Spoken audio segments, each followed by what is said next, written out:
තෙරුවන් සරණයි. අපි ශුන්‍යතාවය ගැන කතා කරනවා. අපි ගිය පාර ශුන්‍යතාවය ගැන යම් වචනයක් කතා කරා. මෙතනදී ඔබට යමක් කියන්න ඕනි. මේ නාමයේ රූපේ මිදෙන තැන. අපි එම කිව්වොත් දැන් සිතේම හදාගන්න රූප සංඥාව. ඒ නාමය සම්මුතිය ප්‍රඥප්ති නාමය. ඒ දැන ගැනීම බාහිරින් එන ප්‍රතිබිම්බයකට හේවණලකට ඒ හැඩතලයකට පෙරමතකයේ අනුව ගැළපීමක් වෙනවා මනස තුළ.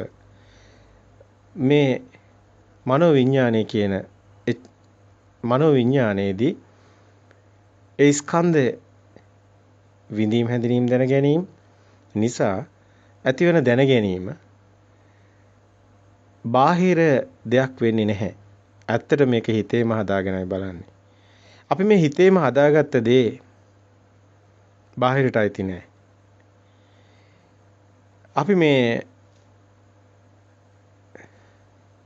අපි කතා කරා කායනුපස්සනාවේදී කොහොමද මේ රූපයක් හැදෙන්නේ? රූපයක් ඇත්තටම බාහිර නෙමෙයි. අපේ හිතේ තියෙන නාමයේ රූප සංඥාවක් හැදෙනවා. සම්මුතියක්. ප්‍රඥාප්ති. පෙර මතකයේ අනුවයි නාමයේ තියෙන මතකයක් තියෙනවා. ඒ සංඥාවට විතර්ක කරලා දැනගන්නවා කියන කාරණේම තමයි අපි අභිධර්මයේදී අර ජවන් සිත් කියන කාරණේ. ඇත්තටම තින්න සංගති පස්සෝ. ආලෝකයක් ගසත් නිසා පොළවත් නිසා තමයි ප්‍රතිබිම්බයක් වැටෙන්නේ.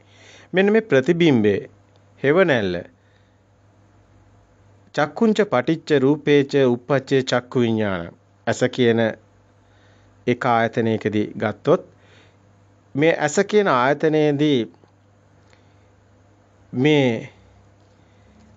ස්පර්ශ වෙන්නේ ස්පර්ශයක් හටගන්නේ මෙන්න මේ චක්කු ච පටිච්ච රූපේච උප්පච්චති චක්කු විඥාන. චක්කු විඥානයේ තියෙන හැඩතලයක්. හෙවණැල්ලක්. කොයි විදිහකින් කිව්වත් එක කිරණයක් කිව්වත් ඒ සම්මුති ප්‍රඥප්ති නාම නැහැ. ආයතනවල විඥාන දැන ගැනීම සිද්ධ වෙන්නේ නැහැ. දැන ගැනීම එන්නේ මනෝ විඥානේ. ඒක නිසා ඒ ස්පර්ශේ මනසටයි සිද්ධ වෙන්නේ. ඇස කැමරාවක් නම් ඇසෙන් ගන්න පින්තූරයක් නම් පින්තූරේ දන්නේ නැහැ ආත්මීය දේවල් ගැන. දරුවෝ, ගස් ඒවා ගැන. සත්තු, මිනිස්සු ඒ කතා පින්තූරයක පින්තූරයක් දන්නේ නැහැ. ඒක උදේ ඡායාවක් පමණයි. නමුත් ඒ දැන ගැනීම මනසින් සිද්ධ වෙනවා. මනෝවිඤ්ඤාණය ගැන අපි මෙතනදී කතා කරන්නේ මෙන්න මේ හේතුව නිසා. මනසට අරමුණු වෙන්නේ ධම්ම. තින්න සංගති පස්සෝ පස්සපච්චා වේදනා යම් වේදේති තං සංජානාති. යම් සංජානාති තං විතක්කේති යම් විතක්කේති තං විජානාති. ඒ විදිහටයි දැන ගැනීම සිද්ධ වෙන්නේ. වින්දා හැඩතලයක් තමයි මේ ප්‍රසාදය කියන තැන. එතකොට ඒක හඳුනා ගැනීම පෙරමතකයේ අනුව ගැළපීම. ඒ ගැළපීම තමයි සංකාර, පෙරමතකයේ තමයි සංඥාව. එතකොට ඒ අනුව දැන ගැනීමකට ලක් වෙනවා කලින් පෙරමතකයේ අනුව මේ හැඩේ තියෙන්නේ මැටි වාසයකට. මල් වාස එකක් කියන දැන ගැනීම. නමුත් බාහිර තියෙන්නේ හතර මහ භූත මැටි ටිකක්. ඒ හැඩතලයට මල් වාස එක කිව්වේ මනෝවිඤ්ඤාණය. දැන් මේකම මේ මැටි ටිකම මේ හතර මහ භූත ධාතුම අපි එහෙම කතා කරමු සම්මුතිය තුළ ඒ ටිකම වෙන හැඩතලයකට આવොත් කලයක් වෙනවා.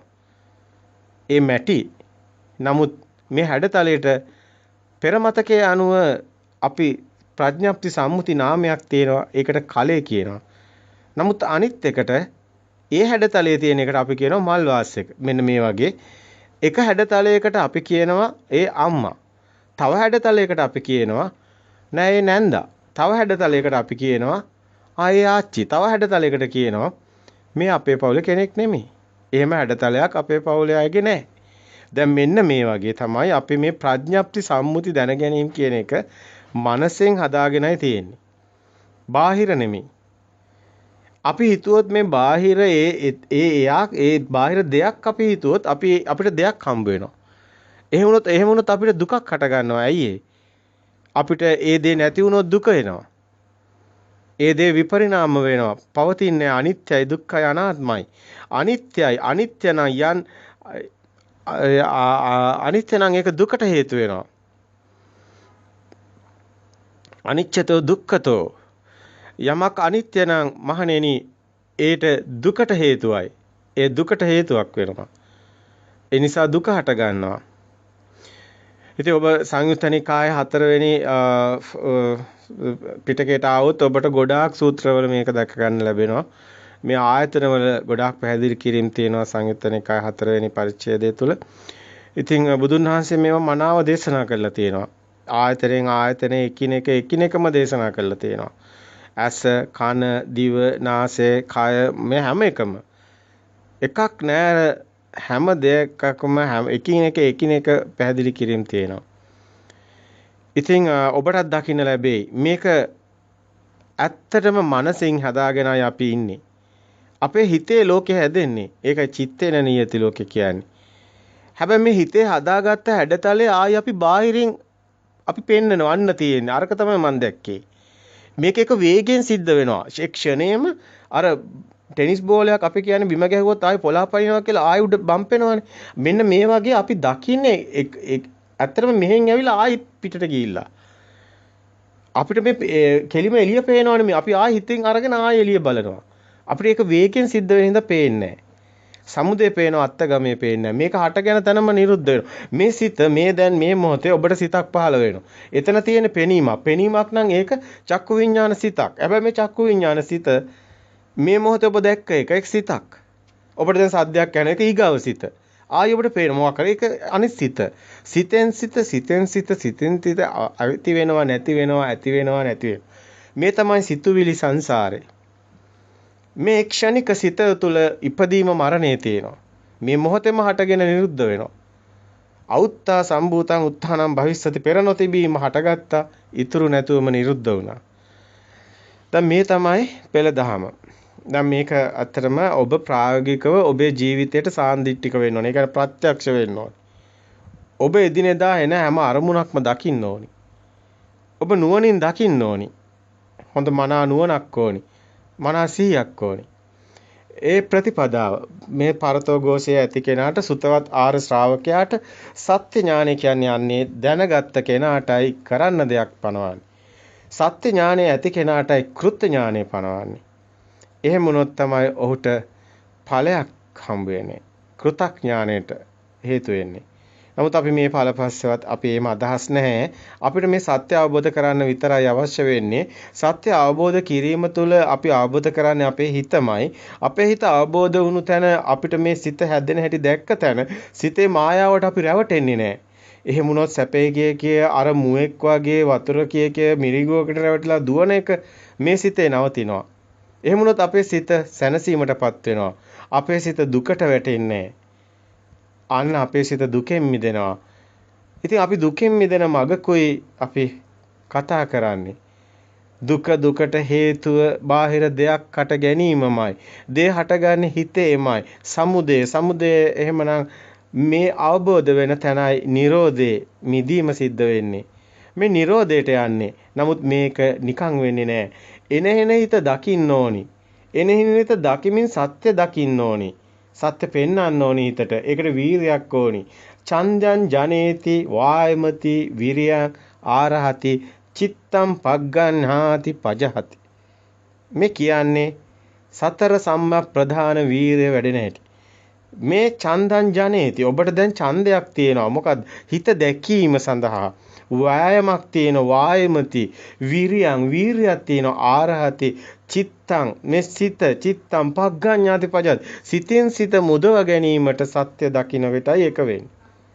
මේක උපමා කරනවා බුදුන් වහන්සේ අර ලීවර් එකට කළු ගලක් පෙරලන්න අර අලවංගුවක් එහෙම නැත්නම් දණ්ඩක් තියලා ඒක වෑයමක් අරගෙන වීරියක් අරගෙන අර අනිත් පැත්තට පෙරලනවා වගේ තමයි ඔබේ සිත මේ නිවන් මඟ කටයුතු කරනකොට මේ අකුසලයෙන් මිදෙනවා කියන්නේ හිත කුසල සිතම පවත්වනවා කියන්නේ නූපන් කුසල් ඉපදවීම, උපන් කුසල් වැඩි දියුණු කිරීම, නූපන් අකුසල් නොඉපදීම, උපන් අකුසල් ප්‍රහීන කිරීම. මේ සතර සම්ප්‍රදාන වීර්ය. දැන් මේ තියෙන නිවන් මඟ. දැන් මේ තමයි සත්‍තිස් බෝධිපාශික ධර්ම වැඩින්නේ මෙතනමයි.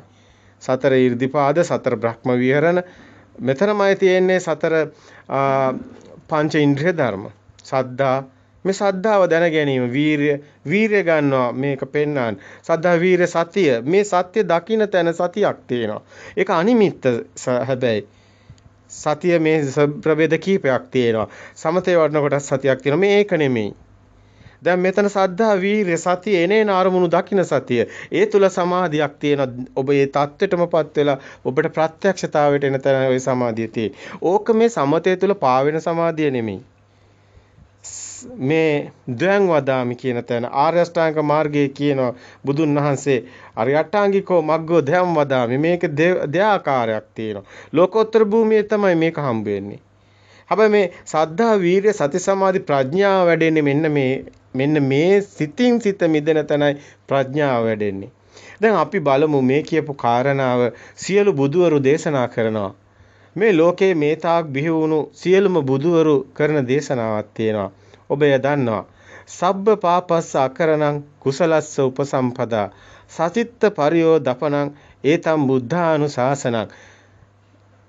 අපි මේක තේරුම ගමු. අපි යමක් ඔබට කියන්න ඕනේ, සිහිවර්ජනයක් කරන්න ඕනේ. අපි අද කතා කරන්නේ ශුන්‍යතාවය ගැන. හැබැයි ශුන්‍යතාවය හමු වෙන්නේ සිතුවිලි වලින් මිදෙන තැන. හැබැයි සිතුවිලි කියන්නේ මෙන්න මේ කියන මෙතන සිතුවිලි හටගත්තොත් තමයි අකුසලයක් තියෙන්නේ. ඔබ දැනගන්න ඕනි දෙයක් තියෙනවා. සිතුවිලි තියෙන්නේ නාමයයි රූපයයි හැදුනොත්. ඒ දෙක ඇති වුණොත් තමයි කුසල අකුසලයකුත් වෙන්නේ. එතකොට අපි දැනගන්න ඕනි මොකද්ද මේ කියන අකුසල සියලු සිත් අකුසල් සිත්. ඔබට මෙහෙම කිව්වොත් මේක එකපාර තේරෙන්නේ නැහැ. අපි හොඳට මේක ගලපගමු. හැබැයි මේ තුල ඔබට ශුන්‍යතාවයේ තියෙන්නේ. අපි කතා කරන්නේ සිතින් මිදුණු තැන ශුන්‍යතාවයේ. නමුත් අපි මේක අවබෝධ කරගෙන එතනට එන්න ඕනේ. මේ ටික ගලපගෙනයි ශුන්‍යතාවය ගැන අපි කතා කළ යුතු වෙන්නේ. නැතිනම් ඔබ ධර්ම මාර්ගයෙන් ඔබට ගැළපෙන ප්‍රමාණය අඩු වෙන්න පුළුවන්. ද සියලු බුදුවරු දේශනා කරන සබ්බ පාපස්ස අකරණං කුසලස්ස උපසම්පදා සතිත්ත පරියෝ දපනං ඒතම් බුද්ධානුශාසනං කියන තැන මේ සබ්බ පාපස්ස අකරණං කියන්නේ මොනවද? අපි කියනවා සියලු සිතුවිලි කියලා. උපදින සෑම සිතක්ම අකුසල් සිතක්ද එහෙමනම්? ඔබට දැන් ගැටලුවක් එනවා. අපි බලමු මේ ගැන හොඳින් අතුලාන්තයට පොඩ්ඩක් බලන්න ඕනේ විදසුන් නුවණින්. අපි මේ පැහැදිලි කිරීම බැලුව සබ්බ කියන්නේ සියලු පාපස්ස කියන්නේ අකුසල්. සියලු අකුසල් සබ්බ පාපස්ස. කුමද්ද මේ සියලු අකුසල් කියන්නේ? අපි හැමෝම දන්නවා දස කුසල්. දස අකුසල් ගැන අපි එහෙම කතා කරමු. දස අකුසල් කයින් වන අකුසල් 3යි. ප්‍රාණඝාත, අදත්තාදාන, කාම මිච්ඡාචාර, වචනයෙන් වන අකුසල් 4යි. පිසුනා වාච, සම්ප්‍රප්පලාප, මුසාවාද, පරුසා වාච. දැන් කයින් වන අකුසල් 3යි. ප්‍රාණඝාත, සත්ව ඝාතනය, ප්‍රාණඝාතය, එහෙම නැත්නම් අදත්තාදානේ, සොරකම, කාම මිච්ඡාචාරය, වැඩි සැසිරීම වගේම වචනයෙන් වන අකුසල් 4යි. හිස් වචන, පරුස වචන මේවා ඔබ දන්න දේවල්. සාමාන්‍ය ඕනම කෙනෙක් මේවා ගැන කතා කරනවා.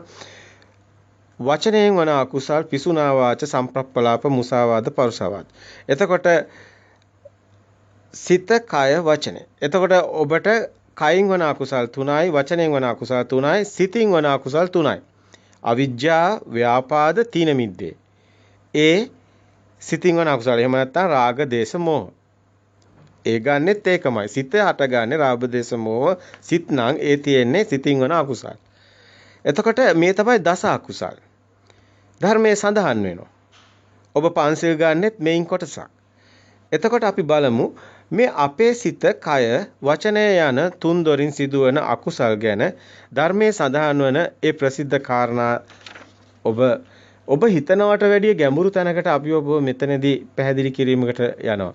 දැන් මේ දස අකුසල් වලින් වැලකී සිටීම දස කුසල් ලෙස සැලකෙනවා. හැබැයි ඔබ හොඳින් බැලුවොත් ඔබටම පෙනේවි දස කුසල් රකින්න ගියාම දස අකුසල් සිදු වෙනවා. ආයිමත් ඔබ මේක ටිකක් නුවණින් සිහියෙන් දකින්න මේ කාරණා ලෞකික භූමියේ හොඳින් දකින්න ලැබෙනවා. හැබැයි මේ කාරණා තවත් හොඳින් බැලුවොත් මෙතනත් හේතුඵල ධහම ඇති බව දකින්න තියෙනවා. පෙර කළ දස අකුසලයේ ඵලයක් දැන් ඔබ ගෙවන්නේ. පෘථග්ජන භූමියට ලෞකික භූමියට අනුව අපි මේ කතාව ගලපලා බැලුවොත් අකුසලයේ හේතුව අකුසලයක් ඔබ යමක් සිද්ධ වුණොත් ඔබ යතින් දැන් මේ කියපු ඔබ දුගතියට යනවා කියලා හිතන්නේ. එහෙමනේ. ලෞකික භූමිය තුල ඉඳන් අපි මේ අර ඒ මට්ටමේ කතා කරමු. ඔබ ඉන්න තැන ඉඳන් එනවා පහළම මට්ටමේ ඉඳන් අපි එතන ඉඳන් කතා කරන්නේ. එතකොට කුසලයක් වුණොත් ඊට හේතුව ඔබ දන්නා සුගතිය. ඔබ සුගතියක උපදිනවා කියලා එහෙම ඔබගේ තියෙනවා අදහසක්. අකුසලයට හේතුව ඵලයේ අකුසලයේ කරොත් ඔබ දුගතියට යනවා කියලා හිතනවා. කුසලයේ කරොත් ඔබ හිතනවා සුගතියට යනවා. ඒ වගේම ඔබ හිතනවා දැන් අකුසලයක් වෙන්නේ ලෝභ දේශ මොහ හිතකි. එක්ක ලෝභ සිතක් ඇලෙනවා, එක්ක ගැටෙනවා, එක්ක මොහ සිතක්. දැන් කුසලයක් සිද්ධ වෙන්නේ අලෝභ සිතකින් හරි අදේශ සිතකින් හරි අමෝහ සිතකින්. ඒ කියන්නේ ලෝභ දේශ මොහ සිතකින් නෙමෙයි කුසලයක් සිද්ධ වෙන්නේ. අලෝභ අදේශ අමෝහ. දැන් මේ කිව්වට ඔබට මේක තේරෙන්නේ නැහැ. හැබැයි මෙතන හේතුඵල ධමයක් තියෙනවා. හේතුව අකුසලයක් නම් ඵලයේ දුගතිය. හේතුව කුසලයක් නම් ඵලයේ සුගතිය. දැන් හේතුඵල ධමකුත් මෙතන පේනවා. දැන් මේ අපි කතා කරන තැන ටිකක් පටලැවෙන්නේ නැතුව හිමීට දකින්න ඕනේ තැනක්. සිත තුළ තමයි හැබැයි ලෝභ දේශ මොහ තියෙන්නේ. එහෙනම් උපදින හැම සිතක්ම මේ ලෝභ දේශ මොහ සිත් වෙනවා. ඒක ඔබට නොතේරෙන කාරණාවක්. අපි බලමු. එහෙමනම් සිත පිරිසිදු කිරීමමයි කුසලයට හේතු වෙන්නේ. මෙතනදී තවත් කරුණක් කියන්න ඕනි. කෙනෙක් ඉපදිලා සුගතියට අපායට යනවා කියන ඒ ආත්මීය වූ පුජ්‍යල සංකල්පය අපි විසින් සිතින්ම හදාගත්ත දෘෂ්ටිමය සිතුමිලමය පෘථග්ජන සංකල්ප තුලමයි පවතින්නේ. ආත්ම දෘෂ්ටියේ ඇතිතාක් ලෞකික භූමියට අනුව දෘෂ්ටිගත භූමියට අනුව ඔබට සියල්ල සිදු වෙනවා. ඔබ ඉන්නේ දෘෂ්ටියක. ඔබ හිතනවා මම දැන් හොඳ දෙයක් කරනවා. ඔබ හිතනවා මම දැන් නරක දෙයක් කරනවා. ඔය අන්ත දෙකේ ඔබ ඉන්නවා. එක්ක හොඳ කරනවා එක්ක නරක කරනවා කියලා. එහෙම හිතනකම් ඔබට දෘෂ්ටියක් තියෙනවා. අනාත්ම වූ හේතුඵල ක්‍රියාදාමය නුවණින්ම දැකිය යුතු කාරණයක්. ඇත්තටම සියලු දෘෂ්ටීන් අවබෝධය තුලින්ම අත්හල යුතු වෙනවා. සියලු දෘෂ්ටීන්ගේ මිදුණු තැනයි ඔබ සම්මා දිට්ඨියට එන්නේ. හැබැයි මේ අන්ත දෙකම දෘෂ්ටියක්. මේ ලෝකේ හොඳ කියලා දෙයක්ත් තියෙනවද නරක කියලා දෙයක්ත් තියෙනවද කියලා අපි තව ටිකක් එහාට යනකොට ඔබට තේරෙයි. මේ අන්ත දෙකක් තියෙනවා. හැබැයි ඔබට අන්ත දෙක පේනවා. ඔබට ආර්ය භූමිය හමු වෙන්නේ එනම් ලෝකෝත්තර සම්මා දිට්ඨියටපත් වෙන්නේ මෙන්න මේ එතනට එනකන් කර්මඵලයේ තුලයි ඔබ ඉන්නේ. යම් කර්මයක් කළොත් ඒ කර්මයට අනුව ඵලය. මේක යම් සිද්ධ වුණොත් මේක පෙර කර්මයක විපාකයක්. ඒ අනුවයි කර්මඵලවාදී තියෙන්නේ. කර්මඵලවාදී තුලයි අපි හැමෝම හිටියේ. අපිත් කර්මඵලවාදී තුලයි හිටියේ. එතනින් තමයි අපි හැමෝම එන්නේ. ඔබත් එතනයි ඉන්නේ. එතනයි තියෙන්නේ පෘථග්ජන භූමියත්. පුදුන් භූමියත් එතනමයි. මෙතන ධර්මයේ සඳහන් වන තවත් කරුණක් තමයි අර කුසලයේ හෝ අකුසලයේ විපාකය. ඒකේ විපාකය මේක එහාට ඔබ බැලුවොත් ඒ විපාකයට පරිසම් දෙනවා ආත්ම ගානක් පරිසම් දීමක් සිද්ධ වෙනවා. හැබැයි ආස්වාදයේ දැකලා එහි ආදීනව දකිමින් ඒ බුදුන් වහන්සේ ඒ නිස්සරණයක් පනවනවා. ඉන් මිදෙන මගක්. එහෙමනම් ඔබ කුසලයේ අකුසලයේ ආදීනව දැකිය යුතු වෙනවා. මේ කුසලයේ අනන්ත අප්‍රමාණ විපාක ගෙන දෙනවා කියලා බුදුන් වහන්සේ සඳහන් කරනවා. ඒ කෙළුවෙක් මැරුවොත් එළෝ ආත්ම 500ක් උපදිනවා. මේ විදිහට ධර්මයේ සඳහන් වෙනවා මේ කර්මඵලය ගැන අපි කතා කරන්නේ. කර්මඵලය කියන්නේ දෘෂ්ටියක් තමයි. නමුත් ඒ තුලයි හැමෝම ඉන්නේ. එතනයි හැමෝටම ඉන්න සිද්ධ වෙලා තියෙන්නේ. නැත්තම් විසඳුමක් එන්නේ නැහැ. නැත්තම් ජීවත් වෙන ක්‍රමයක් නැහැ. ඉතින් මේ දෘෂ්ටිය තුල අපි කතා කරන්න ඕනේ දෙයක් තියෙනවා. එතන ඉන්න ඕනිකමක් තියෙනවා. එතන හරි ඉන්න ඕනි. නැත්තම් එතනින් පල්ලෙහාට වැටුනොත් ඔබ ඊට වැඩි අන්ධකාරයකට වැටෙනවා. එක හරි පුංචි හරි අඩියක් එතන තියෙනවා. ඉපදිලා දැන් මෙතන මේ විදිහට අපි කතා කරොත් දැන් අපි බලමු අකුසලයට හේතු වූ ලෝභ දේශ මොහ සිත පිරිසිදු කරන ආකාරය ගැන. ඇත්තටම සිත අපිරිසිදු වීම යනු සිතුවිලි අපිරිසිදු වීමයි. සිතේ උපදින සිතුවිලි යනු මායාවක්. නම් සියලුම සිතුවිලි ලෝභ දේශ මොහ ස්වභාවයෙන් යුක්ත වෙනවා. දැන් ඔබ කියයි එහෙනම් අලෝභ සිතක් ඇති වෙන්නේ. ඔබට අලෝභ සිතක් එන්නේ නැහැ. ඔබට එන්නේ ලෝභ සිතක්. අලෝභ සිතක් එන්නේ ඒ උතුම් මේ නිවන් මඟ ලෝකෝත්තර භූමියේ රහතන් වහන්සේලාට. එහෙම නැත්නම් මාර්ග ඥානයේ ඉන්න කෙනෙකුටයි. ඔබට එන්නේ ලෝභ සිතක් හරි ද්වේෂ සිතක් හරි මෝහ සිතක් හරි. එතකොට ඔබ කියයි නෑ අපි පින් කරනවානේ අපි දාන දෙනවානේ. එතකොට අපි ගාව තියෙන්නේ අලෝභ නෑ. ඔබට තියෙන්නේ සුගතියට යෑමේ ලෝභ සිතක්. එතන ඔබට තියෙන්නේ ලෝභ සිතක්මයි. එහෙමනම් සිතවිලි වලින් මිදීම තුල සිතවිලි වලින් ඉන්න තාක් ඔබ ඉන්නේ ලෝභ, දේශ, මෝහ සිත්වලමයි. ඒ කාම භූමියේ සියලු සිත්වල ලෝභ, දේශ, මෝහ සිත්වලමයි ඔබ ඉන්නේ. නමුත් මේවා එක එක විදිහට විග්‍රහ කරනවා, පැහැදිලි කරන්න යනවා, එක එක විදිහට මේවා අභිධර්මයේ තුල සඳහන් වෙනවා. නමුත් ඔබ ප්‍රායෝගික පැත්තෙන් මේක දකින්න. ඔබේ සිත දිහා බලන්න. ඔබ දානයක් දෙන්නේ ඇයි? ඔබ දානයක් දෙන්නේ ඔබ ගොඩක් වෙලාවට හොඳ දෙයක් කියලා හිතලයි. සුගතියක් ගැන හිතනවා. ඔබ පින් කරන්නේ ඇයි? ඔබ සිල් ගන්නේ ඇයි? ඔය හැම එකකම ඔබ හොඳ දෙයක් හොඳ අන්තයක ඉන්නවා. ඔබ හරි අන්තයක ඉන්නවා. හොඳ අන්තයක ඉන්නවා. ඔබ ඊට වැඩිය හොඳ තැනක් හොයනවා. ඔබ දැන් තියෙන තැනට වැඩිය තව හොඳ තැනක් හැමතිස්සෙම ඔබේ හිතේ වැඩ කරනවා. ඒතර ලෝභයක් නෙමෙයිද තියෙන්නේ. ඔබ නිවනත් ලෝභ සිතකින් දකින්නේ. නිවන කියලා දෙයක්ුත් ඔබ හිතනවා හොඳ දෙයක් කියලා. එහෙම හිතාගෙන ඔබ ඒකට කටයුතු කරනවා.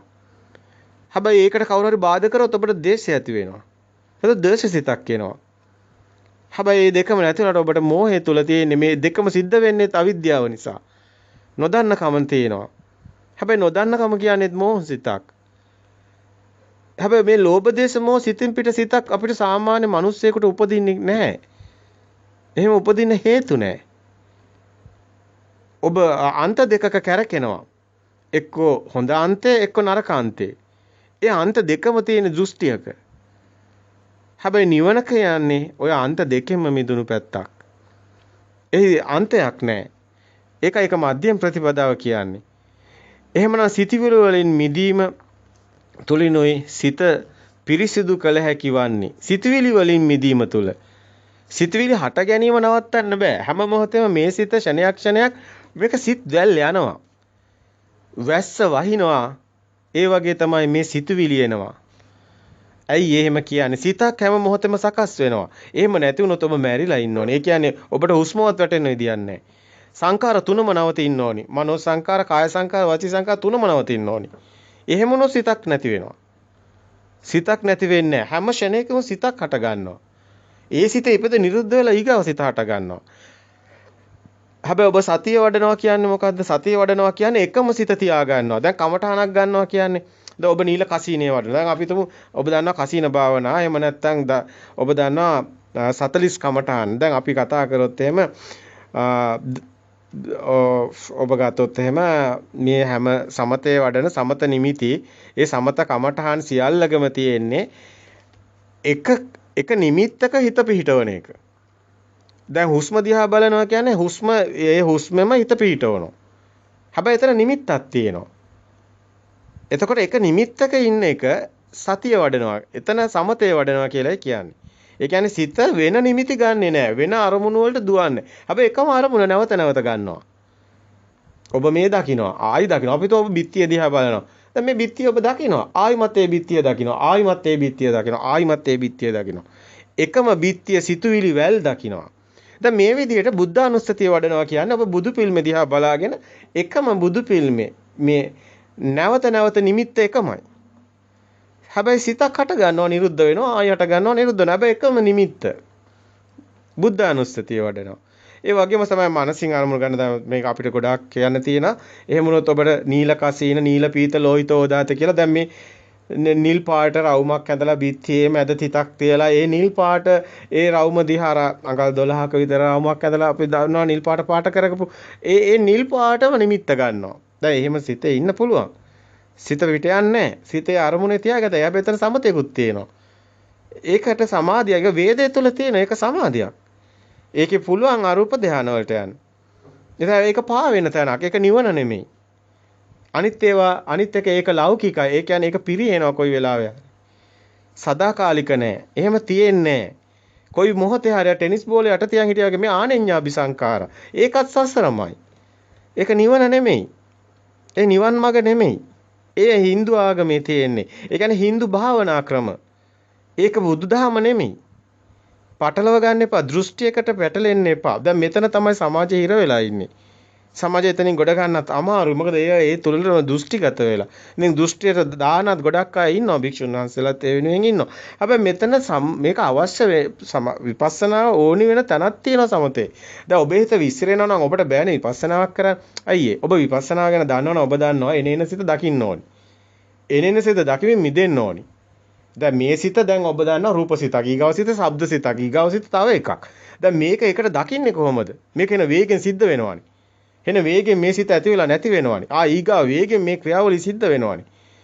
එතකොට සිත අල්ලන්න බෑනේ. සිත යනවානේ වේගෙන් කඩාගෙන. දැන් මේක තමයි ඔබ සමතේ මෙන්න මේක සමතේ ප්‍රයෝජනයට ගන්න හැකියාවක් ඔබට තියෙනවා. හිත විසිරෙන්නේ නැතුව තියා ගන්න පුළුවන්. එහෙම වුණොත් ඔබට මේ විපස්සනාවට උදව් වෙනවා. ඒකයි සමත විපස්සනා යුගන්ධන් කියලා බුදුන් වහන්සේ මේ දෙකම භාවිතා කරන්න කියන්නේ. නමුත් විපස්සනාව තමයි බුදුන් වහන්සේ ලෝකෙට හඳුන්වලා දෙන්නේ. බුදුන් වහන්සේම ලෝකෙට හඳුන්වලා දෙන භාවනාව තමයි විපස්සනා භාවනාව. ඒක වේදේ තුල තියෙන එකක් නෙමෙයි. ආලාකාරම් උද්දකරාම පුත්‍ර අර පාවි අරූප ලෝකවල ගිය එක නෙමෙයි. මේක නිවන් මගට හැරෙන නිවන් මග කියන්නේ එහෙම පාවි යන සමාධියක යන එකක් නෙමෙයි. එහෙම එකක් නෙමෙයි නිවන් මඟ කියන්නේ. නිවන් මඟ ඇවිල්ලා අවබෝධ සම්තිකේ නිබ්බිදා අවබෝධයෙන් නිවන් දකින්න. නිවන් දකින්නේ ප්‍රඥාවෙන් අවබෝධයෙන්. ප්‍රඥාවන්තං ආයන් ධම්මං ඥායන් ධම්මං දුප්පන්නස මේ කතාවේ ලොකු තේරුමක් තියෙනවා. ඒ කතාවේ ලොකු තේරුමක් තියෙන. ඒ කියන්නේ සමාධිය තුල පාවෙලා නෙමෙයි කියන එක තියෙනවා. ඕක තමයි ගොඩක් අයට ගලප ගන්න බෑ. මොකද ගොඩක් අය ඇබ්බැහි වෙනවා. අර කුඩුකාරයා කුඩු වලට ඇබ්බැහි වෙනවා. ඊට පස්සේ කුඩු නැතුව ජීවත් වෙන්න බෑනේ. අර අරක්කු වලට ඇබ්බැහි වුණු කෙනා ඒක නැතුව ඉන්න බෑනේ. සිගරට් එකට ඇබ්බැහි වුණා ඒක නැතුව ඉන්න බෑනේ. ඒ වගේ තමයි සමාධියට ඇබ්බැහි වෙච්ච කෙනා. සමාධිය තුලටත් ඇබ්බැහි වෙනවා කුඩු වලට වගේ. ඊට පස්සේ ඒක නැතුව ඉන්න බෑ. අන්න එයා ආනෙඤ්ඤාபிසංකාර ඒකේ හිර වෙනවා. මේ නිවන විදිහට එනවා මායя එක එක වෙස්යෙන් එනවා. මේකට තමයි මේවා අපි වෙනම කතා කරමු. මේ කතාව අපි ගොඩක් කතා කරලා තියෙනවා කලිනුත්. ඒ පංචමාරෝ ජිනෝනාහතෝ කියන මේ මාර සංඥා තියෙනවා. දැන් මේක ඇත්තටම නිවනත් මාරෙක් විදිහට එනවා. හැමදේම එනවා මාරයා විදිහට. දැන් දිව්‍ය ස්වභාව දිව්‍ය ලෝක ගැනත් මාරෙක් විදිහටයි එන්නේ. ඇයි ඒ? එතනිනුත් නිවන වැහෙනවා. එතනින් නිවන වැහෙනවා. ඊට පස්සේ හිත පිහිටනවා. ඊට පස්සේ එහෙ යන්න. ඊට පස්සේ හිත එක එක ඒවා ගහගත්තාම ඊට නිවන් දකින්නේ නැහැ. ඒක නිසා මේ සියල්ලම ක්ලේශ මාරය වෙනවා.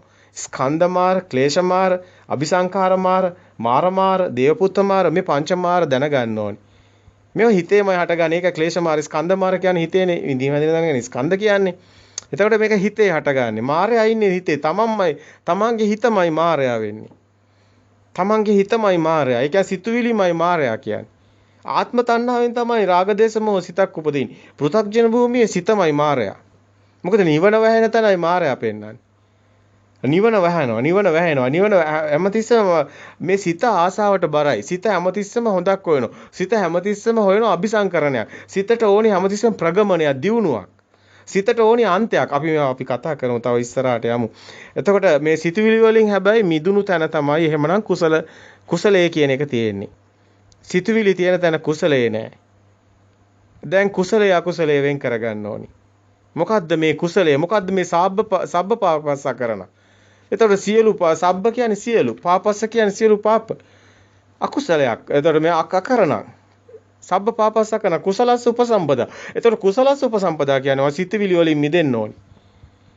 කුසලස්ස උපසම්පදාවට එන්න නම් සිතවිලි වලින් මිදෙන්න ඕනි. සිතවිලි වලින් මිදෙන්න ඕනි. ඒ කියන්නේ හිතින් හිත නැති වෙන එකක් නෙමෙයි. සිතවිලි ආවට ඒවට ඇලෙන්නේ නැහැ. අபிසංකරණයට යන්නේ ඒවට බැස ගන්නෑ. සබ්බේ ධම්මා නාලං අබිනිවේසා. අබිනිවේසයට යන්නේ රින්ගන්නේ සිතුවිලි වලට. සිතුවිලි වලට රින්ගුවොත් වෙන්නේ සිතුවිලිත් එක ගින්දර වගේ පත්තු වෙලා දුකට වැටෙනවා ඔබ. ඔබ කුසලයේ සිත පිහිටවනවා නම් ඔබ සිතුවිලි සත්‍ය දකින්න ඕනි. අර දර්ශන සමාපත්තිය මෙන්න මෙතනටත් ඕනි වෙනවා. ඇයි ඒ සත්‍ය ඥානය ඇති කෙනාටයි සිතුවිල්ල දකින්න පුළුවන්. සිතුවිල්ල සත්‍ය දකින්නවා කියන්නේ බාහිර නෙමෙයි මේ සිත මගේ හිතේමයි හටගන්නේ කියන එක. හිතේ හටගන්න කිසිම සිතක් බාහිරට එකතු කරලා බැලුවට නාමේ කියන්නේ සිතුවිල්ලනේ. නාමේ රූපෙට ගැට ගැහුවට බාහිර ගැට ගන්න බෑ ඒක. නමුත් අපි පෘථග්ජන භූමිය තුළ ඉන්නේ ගැට ගාගෙන.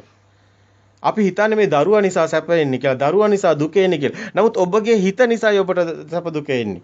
දරුවා ඉන්නේ ඔබේ හිතේ. හිතේ ඉන්න දරුවා හිතේ ඉන්න තාක් දරුවා එළියේ මැරුණත් ඔබ අවුරුදු 5ක් යනකම් හරි දුක් විඳිනවා. ඇයි හිතේ දරුවා ඉන්නවා.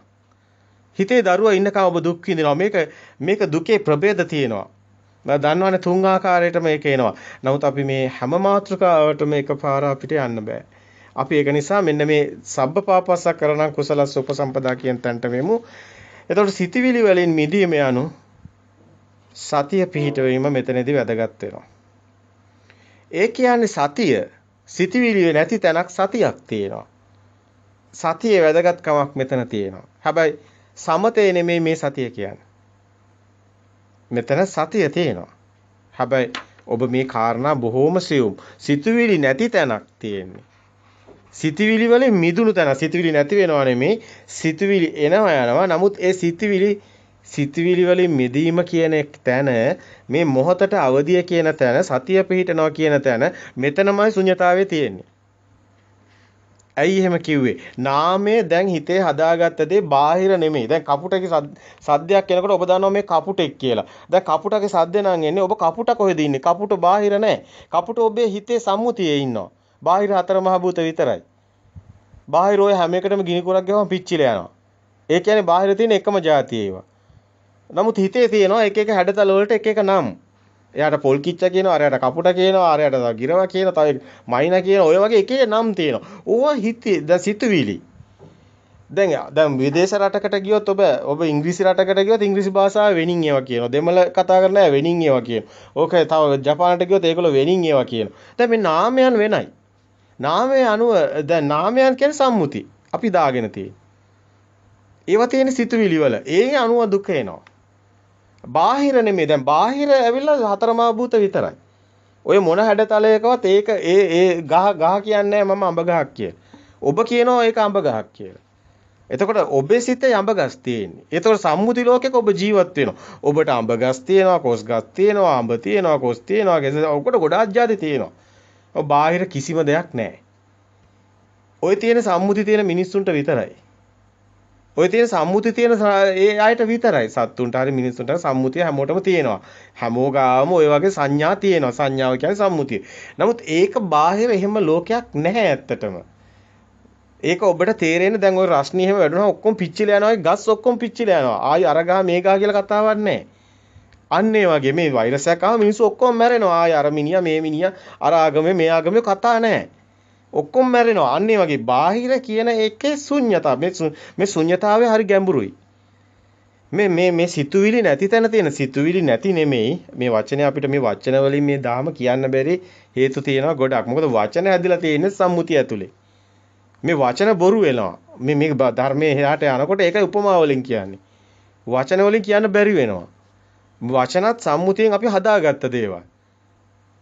දැන් අපි නමක් නැති එකක් අපි මොකක් හරි දැන් ඇත්තටම දැන් නමක් නැහැ මුලින්. මොකක් හම්බ වෙනවා. අපි මේ වෛරස් එක හම්බ වෙනකොට නමක් තිබුණේ නැහැ. ඕකට එක එක නම් කිව්වා. කොරෝනා කිව්වා, එක එක කිව්වා. අන්තිමට COVID-19 කිව්වා.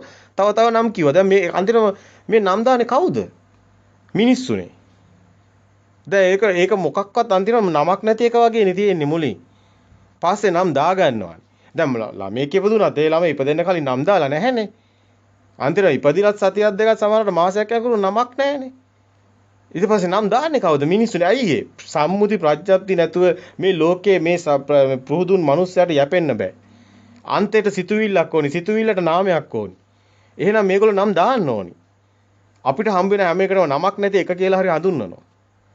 කොහොම හරි අපි සම්මුති ලෝකේ සිතුවිල්ලක් හදා ගන්න ඕනි. සිතුවිල්ලක් නැතුව යන්න බෑ. සිතුවිලි හැදෙන්නේ නමක් එක්කමයි. නාමයක් හැදෙන්නේ එහෙමයි. නාමය අපි ඊට පස්සේ ගැට ගන්නවා බාහිර රූපයකට. නමුත් ඒක තමයි අසාර්ථක වෙන්නේ.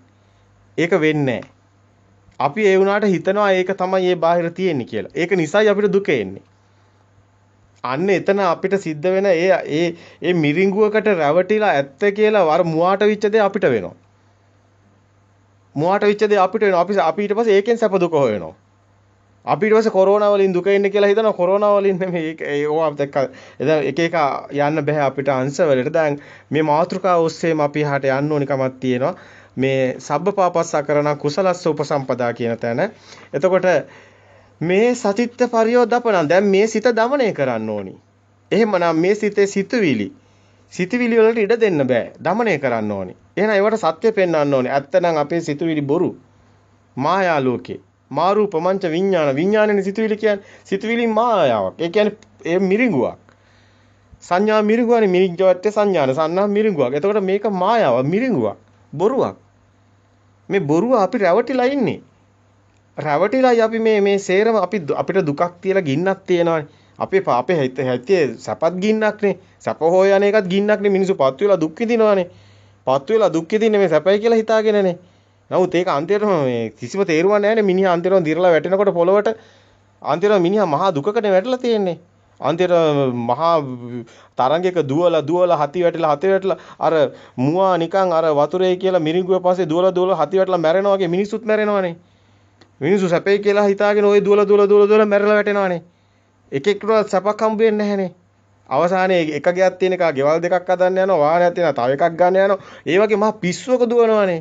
අන්තර මේ මනුස්සය එක දවසක්වත් හුස්ම ගන්නෙත් නැහනේ බලනකොට ඒ මනුස්සයට මැරෙන්නත් වෙලාවක් නැහනේ. ඉතින් ඒ තරම්ම මිනිස්සයා ඉන්නේ මේ ඇත්තටම මිනිස්සයාටම දන්නේ නැහැ මොකක්ද එයාගේ ඉරණම කියලා. එයා මොකද්ද කරන්නේ කියලා එයාවත් දන්නේ නැහැ. එයාට වෙන දේ සබහාදහමට අනුව සිද්ධ වෙනවා.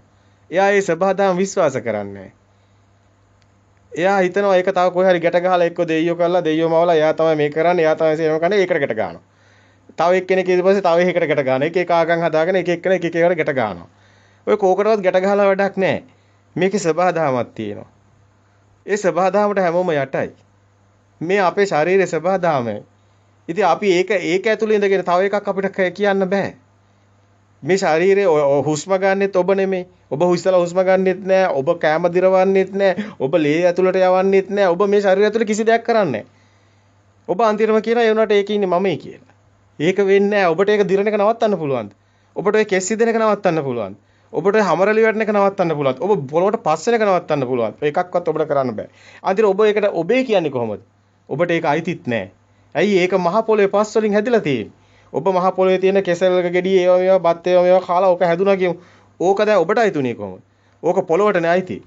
ওই මිනිස්සු ඔක්කොම මහ පොළොවේ නෑ දෑයෝනේ. ඔක්කොම මිනිස්සුන්ගේ ශරීර ටික කවදා හරි පොළොවට පස් වෙනවානේ. ඉතින් මේ මිනිස්සු එක එක පාට වලට ಜಾති වලට ආගම් වලට බෙදාගත්තට ඒක මෝඩකමක් නේ. එහෙම දෙයක් ලෝකේ නැහැනේ. ඒ සබහාදහම මිනිස්සුන්ට තේරෙන්නේ නැහැනේ. මිනිස්සු ඒක විශ්වාස කරන්නේ නැහැනේ. මිනිස්සු සබහාදහම විශ්වාස කරන්නේ නැහැ. කොහෙවත් ඉන්න දෙයියෙක් ගැන කතා කරනවා. එහෙම එකෙකුත් නැහැ. අන්තිමට බලනකොට ඒ දෙයියා කියන්නේ සබහාදහමටම. ඒක කතා කරන්නේ සබහාදහම ගැන මිනිස්සු කතා කරනවා දෙයියෙක් ගැන. නමුත් දෙයියා කතා කරනවා සබහාදහම ගැන මිනිස්සු කතා කරනවා දෙයියෙක් ගැන. බලාගෙන ගියා මුන් දෙන්නටම පෙරදිලා වගේ. මොකද ඌ මට ගහනවා මට ඌ ගහනවා වගේ වැඩක් මෙතන තියෙන. අන්තිමට මම්මයි ගුටි කන්නේ. අයියේ එකම සබහාදහමක් බලනකොට තියෙන්නේ. මේක තමයි මිනිසුන්ට පත්තු වෙලා තියෙන්නේ. මිනිස්සු අතේ පත්තු කරගෙන යනවා එක එක ගින්න නිවන. නමුත් අතේ තියෙන ගින්නයි තියෙන්නේ. කොහෙවත් තියෙන ගින්නක් නෙමෙයි. මේක හරි කතාව ඇත්ත. කතාව ඇත්ත. අපි ඇත්තට මුණ දෙන්නේ නැහැ. අපි ඉන්නවා දෘෂ්ටිවල පැටලිලා. අපිව පටලවනවා. අපි පටලවන අපේ අසරණකමට පටලවන්න පුළුවන්. මොකද අපිට වෙලාවක් නැහැ. අපිට විවේකයක් නැහැ. අපිට මේවා ගැන තේරුම් ගන්න වෙලාවක් නැහැ. ඒක නිසා ඕන කෙනෙකුට පුළුවන් අපේ ඔළුවට මොනවා හරි බෝලයක් බස්සලා ඒක අපිව නිකන් ගැට ගහලා තියලා ඒගොල්ලන්ට ඕනි කරන ඒ සමාගම කරගෙන යන්න පුළුවන්. මේක ඇවිල්ලා මායා මේක ඇවිල්ලා තනිකර මුලාව. මේ අපේම මුලාව තමයි බුදුහාමුදුරුවෝ කියන්නේ මේ අවිද්‍යාව පත්‍ය මේ සියරම අවිද්‍යාව. මේ අවිද්‍යාව නිසායි මුළු ලෝකෙම මෙහෙම වෙන්නේ. අවිද්‍යාව පත්‍ය සංඛාර සංඛාර පත්‍ය විඥාන විඥාන පත්‍ය නාම රූප පත්‍ය සලආයතන සලආයතන පත්‍ය පස්ස පත්‍ය වේදනා යම් වේදේති සංසංජානත් මේ ඔක්කොම යන්නේ එක කතාව. අවිද්‍යාව නිසා. බලන්න කෙනෙක් රහත් වෙන්නේ අවසාන මොහොතේ අවිද්‍යාව ප්‍රහීන කළා. අවිද්‍යාව කියන්නේ නොදන්නකම, මෝඩකම. කිසි කෙනෙක් රහත් වෙන්නේ අවිද්‍යාව තියෙනකම්. අවිද්‍යාව තියෙනකම් කෙලස් තියෙනවා. ඇයි? බාහිර දෙයක් තියෙනවා. බාහිර කිසි දෙයක් අවසානයේ හම්බ වෙන්නේ සත්‍ය අවබෝධ වෙනකොට. සත්‍ය අවබෝධ කරපු කෙනා විද්‍යාලෝකේ පහළ වෙනවා. ආලෝකෝ උදපාදි විද්‍යාව උදපාදි ප්‍රඥා උදපාදි අන්න නිවන් දකිනවා. ඉතින් මේ මෝහ ඝන අන්ධකාරයේ අපි විසින්ම හදාගෙනයි තියෙන්නේ. අපි අපේ දැස් අපේ අතින්ම වහගෙනයි ඉන්නේ. අපි කියනවා අපිට පේන්නේ කළුවරයි. අපි අන්ධයි. නමුත් බලනකොට අපේ අතමයි වැහිලා තියෙන්නේ. ඇයි? අපිම අත් දෙක අයින් කරොත් අපිට ලෝකේ පේනවා. මොකද්ද අත් දෙක? අපි ආදාගෙන ඉන්න ආගම. ඕකම තමයි අන්ධකාරය. ඔබ දන්නේ ඔබ දෘෂ්ටිය කියලා බුදුන් වහන්සේ මිත්‍යා දෘෂ්ටිය කියන්නේ සියලු ආගම් වලට. පුදුම වෙයි ඔබ මෙහෙම කිව්වොත්. ඔව්. බුදුන් වහන්සේ කවදාවත් ඔය වගේ කොඩියක් හදාගෙන පෙරහැරක ගිහිලා නැහැ. බුදුන් වහන්සේ සියලු ආගම් වලට සියලුම මිනිස්සුන්ට ධර්මයේ දේශනා කරනවා. මොකද ඒක සබාදාම. ඒක හැමෝටම ඒව බලව බුදුන් වහන්සේ කියනවා පච්චුප්පන ඔබට ප්‍රත්‍යක්ෂ වෙනවා මේක. මේක පරම සත්‍ය කියලා බුදුන් වහන්සේ කියනවා. නැත්තම් බුද්ධ කියන වචනේ කියන්නේ සුදුසු නෑ. බුද්ධ කියන්නේ පුජ්‍යලයකට නෙමෙයි. බුද්ධ කියන්නේ පරම සත්‍යෙට. බුද්ධ කියලා කෙනෙක් ලෝකේ කොහෙවත් නෑ.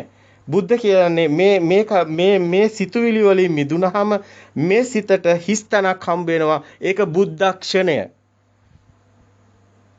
අන්නේ ෂණයටපත් වීම තමයි ආර්ය පුජ්‍යලේ ආර්යෙක් වෙනවා කියන්නේ. ආර්යෙක් කියලා පුජ්‍යලයක් නෑ. ආර්ය කියන්නේ පුජ්‍යල භාවයෙන් මිදෙනවා කියන එකයි. එතන පුජ්‍යලයක් ඊට පස්සේ නෑ. ශරීර කය තිබ්බට එතන සිතුවිල්ල තුල ලොකු පරිවර්තනයක් වෙනවා. සිත යාගේ සිතින් සිත මිදෙනවා. එතන දේවත්වයේ තියෙනවා. එන් දේව ස්වභාවයේ ඒ දිව්‍ය ස්වභාවයේ ඔතනමයි. ඇයි දිව්‍ය කියන්නේ? එතන තියෙනවා දිව්‍ය. එතන මනුස්ස ස්වභාවය නැති නිසා ඒකට වචනයක් ඕනි. බුදුන් වහන්සේ ඒ කාලේ තිබුණු ඒ දිගටම තිබුණු වචන අහක දාන්නේ. බුදුන් වහන්සේ ඒ බ්‍රාහ්මණය කියපු වචන එහෙම මේවට ගලපලා පෙන්නනවා. එතන දිව්‍ය ස්වභාවය තියෙනවා. බුදුන් වහන්සේම කියනවා ඊට පස්සේ මේ අර ඔබම දන්නවා සතර බ්‍රහ්ම විහරණ මෙත්තා කරුණා මුදිතා උපේක්ඛා ඔය එකකවත් නෑ ආත්මය කියන එක. තමන් ගැන හිතනවා නම් ආත්ම කතාවක් තියෙනවා නම් ආත්ම තණ්හාව තියෙනවා නම් මගේ කියලා දේවල් තියෙනවා නම් ඔහුට බ්‍රහ්ම ස්වභාවයටපත් වෙන්න බෑ. දිව්‍ය ස්වභාවයෙන්ුත් ඔහුට හිමිකම් නෑ. ඔය ස්වභාව වලටපත් වෙන්නේ මෙන්න මේ කියන ඒ සත්‍ය අවබෝධ වෙනකොටයි ඇත්තට මේක සිද්ධ වෙන්නේ. ඒ සියල්ලගෙන් ඔහු මිදෙනවා. ඔහුට ඔහුගේ කියලා කිසි දෙයක් හම්බ වෙන්නේ ශරීරයවත් හම්බ වෙන්නේ නැහැ. ඔහුගේ කියලා ඔහුගේම ශරීරය ඔහුට පේන්නේ නැහැ. එහෙම ශරීරයක් මගේ නම් මට ඒක තියෙන්න ඕනේ. මට ඕන විදිහට මේ ශරීරය තියෙන්න ඕනේ. ඒක වෙන්නේ නැත්නම් ඒක මට අයිති නෑ. එහෙනම් අයිතිකාරයා හොයන්න ඕනේ. බලනකොට අයිතිකාරයා සබාදාම. ඒ සබාදාමට අයිති දෙයක් මගේ වෙන්නේ නැහැ. අන්න එතකොට තමන්ගේ කිසි දෙයක් හම්බ වෙන්නේ නැහැ. තමන්ගේ හිතවත් නැහැ. හිතත් බලනකොට ඒක බොරුවක්. ওই හිත බොරුවක්. ඒක අවබෝධ වෙන්නේ මේ දේශනා මාලාවේ අවසානයේදී. මේ දේශනා මාලාව තාම භාගයක්වත් අපි ඉදිරිපත් කළා නැහැ. මේක තව එහාට ගලනවා. ඒකට හේතු තියෙනවා. ඔබට ඒක තේරෙයි. එහෙම යන්නේ ඇයි කියලා. තාම අපි ආවේ භාගයක්වත් ආවේ නැහැ. අපි තාම නාම රූප පරිච්ඡේදයට පච්චය පරිග්ඝා ඥානෙට ආවා. නමුත් අපි තාම ක්‍රියාසිතට ඇවිල්ලා ක්‍රියාසිතුනුත් පොඩ්ඩක් පැහැදිලි කරන් ක්‍රියා ටික සේරම පෙන්නවා. සිතින් මිදුණු තැන තියෙන ක්‍රියාවලිය. නමුත් අපි ශුන්‍යතාවයට ආවේ නැහැ. නම් ශුන්‍යතාවයට එන තියෙන තැන තමයි මෙන්න මේ මොකද්ද මේ සිතුවිලි. සිතුවිලි අවබෝධ කරන්න තියෙනවා. සිතුවිලි මෙයා ප්‍රායෝගිකව දකින්න ඕනේ. මේ සිතුවිලි වලින් මිදෙනකොට මොකද වෙන්නේ කියලා. සිතුවිලි වලින් මිදෙන්නේ කොහොමද කියලා. අතන සිතුවිලි නැති කරන්න බෑනේ. ඒතර සිතුවිලි වලින් මිදීමක් සිද්ධ වෙනවා. සත්‍ය දකිනකොට බාහිරෙන් ඒ සිතුවිල්ලක් ගැට ගැහෙන්නේ නැති වෙනකොට සිතුවිල්ල අනිදස්සන විඥාණය වෙනවා. දැන් අපි ඉරහඳ කියලා දෙයක්වත් මේ ලෝකේ නැති වෙනවා මේ කතාව තුළ. ඇයි ඒවත් සිතුවිලි. ඒවත් හිතේ තියෙන්නේ. දැන් ඉර තියෙන්නේ ඔබේ හිතේ, හඳ තියෙන්නේ ඔබේ හිතේ. අර පොඩි ළමයා ඉර ඉල්ලන්නේ ඇයි? අර පොඩි ළමයා හඳ ඉල්ලන්නේ ඇයි? ඒ ප්‍රභාස්වර සිතේ ඒව නැහැ. එයා මැරෙන බවක්වත් පුංචි දරුවා දන්නේ නැහැ. දැන් ඉපදිලා සතියක් හරි මාසයක් හරි තියෙන ළමයෙක්ගෙන් අහන්නකෝ පුළුවන් නම් ඒවා එයා ළමයා දන්නවද කියලා බලන්න. ඕවා පිටින් ඊට පස්සේ එක එක්කෙනා පොවනවා මේ දරුවට. ඒ අන්නේ ප්‍රභාස්වර සිත සමනැල්ලු අල්ලනවා වගේ, හුලගේ පාවෙනවා වගේ, වලාකුළු වගේ. හරිම ප්‍රභාස්වර. ඒ තමයි සුද්ධාත්මේ. එතනටපත් වෙනවා මේ ඉන්න මිනිස්සයා කෙලස් ටික නැති වෙනකොට. මේ ඉන්න මිනිස්සයාගේ රාග දේශ මොහ මේ සත්‍ය අවබෝධ කරන සියල්ල සංසිඳෙනවා. අන්නේ කෙනා සුද්ධාත්මේ බවට පත් වෙන ඒකයි සුද්ධාවාස තියෙන්නේ. යන්නේ අය උපදින තැනක් පෙන්නනවා බුදුන් වහන්සේ. ඒ උපදිනවා කියලා මැරලා ගිහලා උපදින එකක් නෙමෙයි. බාහිර ඔය ලෝක එකක්වත් නැහැ. ඇත්ත කතාව. බාහිර ඔය කියන දිව්‍ය ලෝකයක්වත් නැහැ. ඔය කියන සුද්ධාවාසයක්වත් නැහැ. ඔය රොකට් හදාගෙන අභ්‍යවකාශ කොච්චර ගියත් හොයන්න බෑ. ඔබ ගැලැක්සිය සර්ච් කරලා බලන්න YouTube එකේ ඉන්ටර්නෙට් එකේ දාලා බලන්න මොකද්ද වෙන්නේ කියලා. මේ පෘථුවියයි සූර්යයයි ඇවිල්ලා අබ්බැටයකටත් වැඩිය චූටි. කෝටි ප්‍රකෝටි ගාණක් පෘථුවි සූර්යවල තියෙනවා. මේ විශ්වයේ මහා පරාසයක් තියෙනවා. සාර අසංගි. බුදුන් වහන්සේම දේශනා කරනවා එකේ ඉලක්කමට බිංදු 180ක් දාලා එහාට යනකම්. දැන් ඉන්න මිනිස්සුන්ට ඒ ඉලක්කම් හුරුනේ ඇයි මේ ඉංග්‍රීසි අධ්‍යාපන ක්‍රමය තුල ඉලක්කම් ටිකයි උගන්වන්නේ. නමුත් එදා කාලේ බුදු සමය තුල ඉලක්කම් උගන්වලා තියෙනවා 100න් එහා ඉලක්කම්. බිංදු 100න් එහා ඉලක්කම් උගන්වලා තියෙනවා. ඒක නිසා තමයි බුදුන් වහන්සේ සාර අසංකේය ගැන කතා කරනවා කල්ප ලක්ෂ ගණන් කතා කරනවා. අද මිනිස්සු අභ්‍යවකාශයට යනකොට තමයි ඉලක්කම් ටික මතක් වෙන්නේ. ඊට පස්සේ හොයනවා නේ මේවා බුදුන් වහන්සේ මේවා අවුරුදු 2500 කලින් මිනිස්සු කතා කරලා තියෙනවා. මෙහෙම ආලෝක වර්ෂ මෙහෙම බිංදු දාලා මෙහෙම කෝටි ප්‍රකෝටි ඒවා දැන් ඉංග්‍රීසි වචන නෑ ඒවට. ඒවා අසංකේය කල්ප ඒවා ගැන දැන් තියෙනවා. මේ අපේ මේ ඇත්තටම ඇමරිකාවට ඉතිහාසයේ තියෙන අවුරුදු 800යිනේ. ඒගොල්ලන්ට නෑනේ ඉතිහාසයක් නැති කෙනෙකුට ඒ තරම් මහා ඥානයක් එන්න විදිහක් නෑනේ. එහෙම එකක් නෑ ඒගොල්ලන්ට. ඒගොල්ලන්ට තියෙන්නේ අර නිකන් යකඩ ඇඳුමක් ඇඳගත්තා වගේ ආටිෆිෂල් ඥානයක්. ඒකේ තුල ලොකු දෙයක් කරන්න බෑ. ඔය ආයුධයක් හදාගෙන මරා ගන්න වැර වෙන දෙයක් කරන්න බෑ. ඒගොල්ලන්ට මේ විශ්වයේ කෙරවල ඒගොල්ලන්ට ඕක හොයන්න බෑ කොහොම. ඔය මෝඩ රැලක් යන ගමනක් යන්නේ ඒගොල්ලෝ අතරමං වෙලා මැක කඩාගෙන වැටෙනවා. ඒගොල්ලන්ට තේරෙනවා හිත ඇතුලේ අධ්‍යාත්මික පැත්තෙන් මේ ගමන යන්නේ කියලා. ඒකට තව ඒගොල්ලෝ ලෑස්ති වෙලා දැන් ඒගොල්ලන්ට තේරෙනවා. දැන් ඒගොල්ලෝ උත්සාහ කරනවා. මේක වෙනින් පැත්තකින් සත්‍ය දකින්න පැත්තක් මේකේ තියෙනවා කියලා. ඇත්ත. භෞතිකව මේක හොයන්න බෑ. භෞතිකව මේක වෙන්නේ නැහැ. රෝහිතග්ග බාහිරෙන් යනවා කෙරවල හොයන්න ලෝකේ. බුදුන් වහන්සේගෙන් අහනවා ස්වාමීනි මම මේ ලෝකෙ මෙච්චර දුරක් ඇවිදගෙන ආවා. මේකේ කෙරවලම හොයාගෙන මම යනවා. ඊට පස්සේ බුදුන් වහන්සේ කියනවා රෝහිතග්ග ඔය වැඩේ නවත්තන්න. ඕක මෝඩ වැඩක්. කවදාවත් ඔක කරන්න බෑ. මහා ඥානකින්නේ කියන්නේ මේ. ඔය සිත තුලින් යන්න. සිත තුලින් දකින්න. ඔය ලෝක සියල්ලම සිතේ තියෙන ශක්ති ස්වභාවය තුල තියෙන විශ්වයේ අවසානයේ ඉතුරු වෙන විශ්ව ශක්තියත් ඔය සිත ඇතුළෙන්මයි හම්බ වෙන්නේ.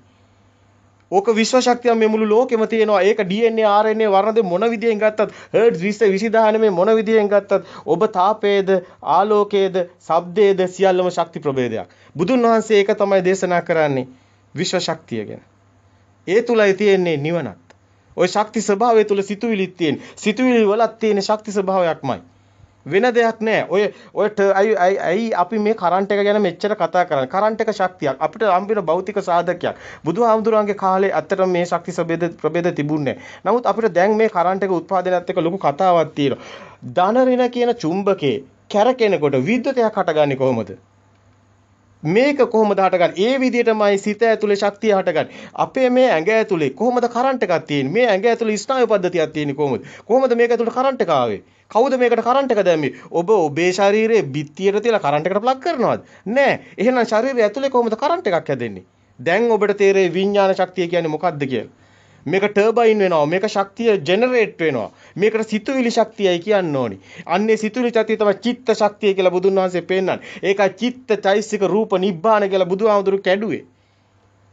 මේක සබහාදහමක්. මේ සබහාදහම ශක්ති ස්වභාවය උපදිනවා. මේ තුලයි තියෙන නිර්වාණය. මේ තුලයි තියෙන දිව්‍ය ස්වභාවය. මේ දිව්‍ය ස්වභාවය මිනිස්සුන්ට ඇත්තටම හොඳට දැක්කොත් පුදුම හිතෙනවා. ඒ තරම් මේක තුල ඇත්තටම මහා සුවයකුත් තියෙනවා.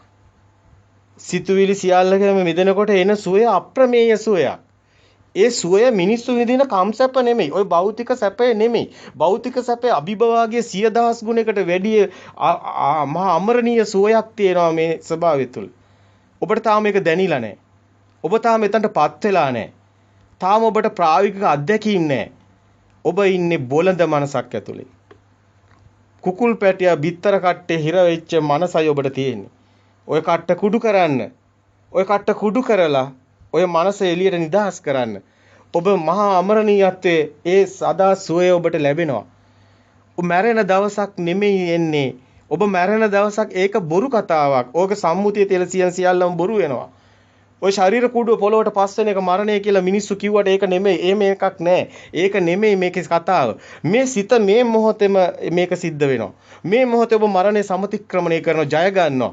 එතකොට මොකද වෙන්නේ? එක්ෂණික සිත ඔබ මිදුණා මොකද වෙන්නේ? කවදාවත් ඔබ මැරෙන්නේ මරන්න බෑ. ශරීරය පොළොවට පස් වුණාට වැඩක් නැහැ. ওই චිත්ත ස්වභාවය. අද බලන්න YouTube එක චෙක් කරලා පුංචි ළමයෙක් කියනවා පෙර ආත්ම ගානක් එහාට. පොඩි ළමයෙක් කියනවා මේ කාන්තාරේ ප්ලේන් එක යනකොට කඩාගෙන වැටලා එයා ගියාත්ම මැරිච්ච ඇටි. කොහොමද මේ ශක්ති ස්වභාවය ඉස්මතු වුනේ? කොහොමද මේක? ඒකයි මම කිව්වේ ඔබ මෙතන ඉඳන් සිරස අල්ලනවා ෆ්‍රීකවන්ස් එක. යාපනයට ගිහිල්ලා සිරස අල්ලනවා ෆ්‍රීකවන්ස් එක. එකම සංඛ්‍යාතය අල්ලනවා. ඔබ ඇමරිකාවට ගිහිල්ලා සිරස අල්ලනවා. මේ තරංග ආයාම ශක්ති ස්වභාව කොයිද තියෙන්නේ? බුදුන් වහන්සේ දේශනා කරපු ධර්මයේ පවා ශක්ති ස්වභාව තාම අවකාශයේ තියෙනවා. ඒවා අල්ලන්න විද්‍යාඥ උපකරණ හොයනවා. උපකරණ හදාගෙන සමහර අයට අහු වෙනවා. යන්තම් අහු වෙනකොට එයාට තේරෙනවා. නමුත් එළියට දාන්න බෑ. ඇයි මුළු ලෝකෙම අරගෙන තියනවා දෙයියෝ මැව්වයි කියලා.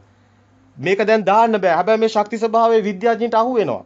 හැමදේම මේ විද්‍යාඥයින්ට මේ භෞතිකවත් මේන් ඒක ඉස්මතු වෙනවා. සත්‍ය ඉස්මතු වෙනවා. ඉස්මතු වුණු විද්‍යාඥයෝ ගල් ගහලා මරණ සයිස් එකට එනවා. ඇයි මිනිස්සු වෙනින් සම්මුති ප්‍රඥාප්ති වල හිර වෙලා ඉන්නවා. ඔවුන්ට මේක පෙන්වන්න බෑ. ගුරුත්වාකර්ෂණය හොයාගත්ත ආකිමිඩිස් බලන්නකො ආකිමිඩිස් හිරගෙදර දැම්මනේ. ඇයි ලෝකේ රවුම් කියලා කිව්වා. එතකොට ලෝකේ මැවුම්කාරයට යන්න බෑ. අන්න ඒකයි ප්‍රශ්නේ තියෙන්නේ. දැන් රොකට් එකෙන් හයි මේ යන්නේ හොයාගෙන යනවා දෙයියෝ හොයාගෙන. මවපු දෙයියා හොයාගන්න බෑ. ඇයි රොකට් වලින් කොච්චර ගියත් ආතසි ක්ලාග්ගේ පොත කියවන්න. අවසානයේ ආතසි ක්ලාග් ලියපු ඒ ජීවිත කතාව පොත කියවන්න. ආතසි ක්ලාග් කියන සියලුම ආගම් බොරු කියලා. ඔබ දැන් අවසාන මොහොතේ මේ දැන් මාස කිහිපයකට කලින් නැති වුණ අපේ හිටපු මේ වටිනාම විද්‍යාඥයෙක් කවුද? මේ ළඟදී මේ ඇමරිකාවේ විශ්වයේ තරණය කරන්න මහා වෙහෙසක් දරපු ඒ විද්‍යාඥයෙක් ලස්සන කතාවක් අවසාන එයාගේ අවසාන කතාව ලියපු පොත යා මරණයට පස්සේ සති ගානකට පස්සේ එළියට දාන්න කියලා තිබුණා. ඔහු ලස්සන කතාවක් කියනවා.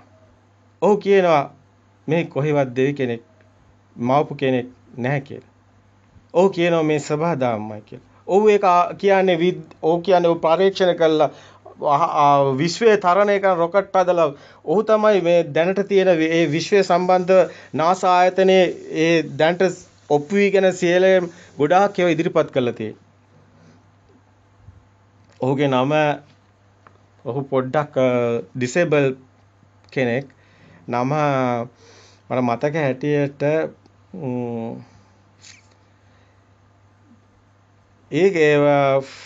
ඒ නම් මට පොඩ්ඩක් මතක නැහැ.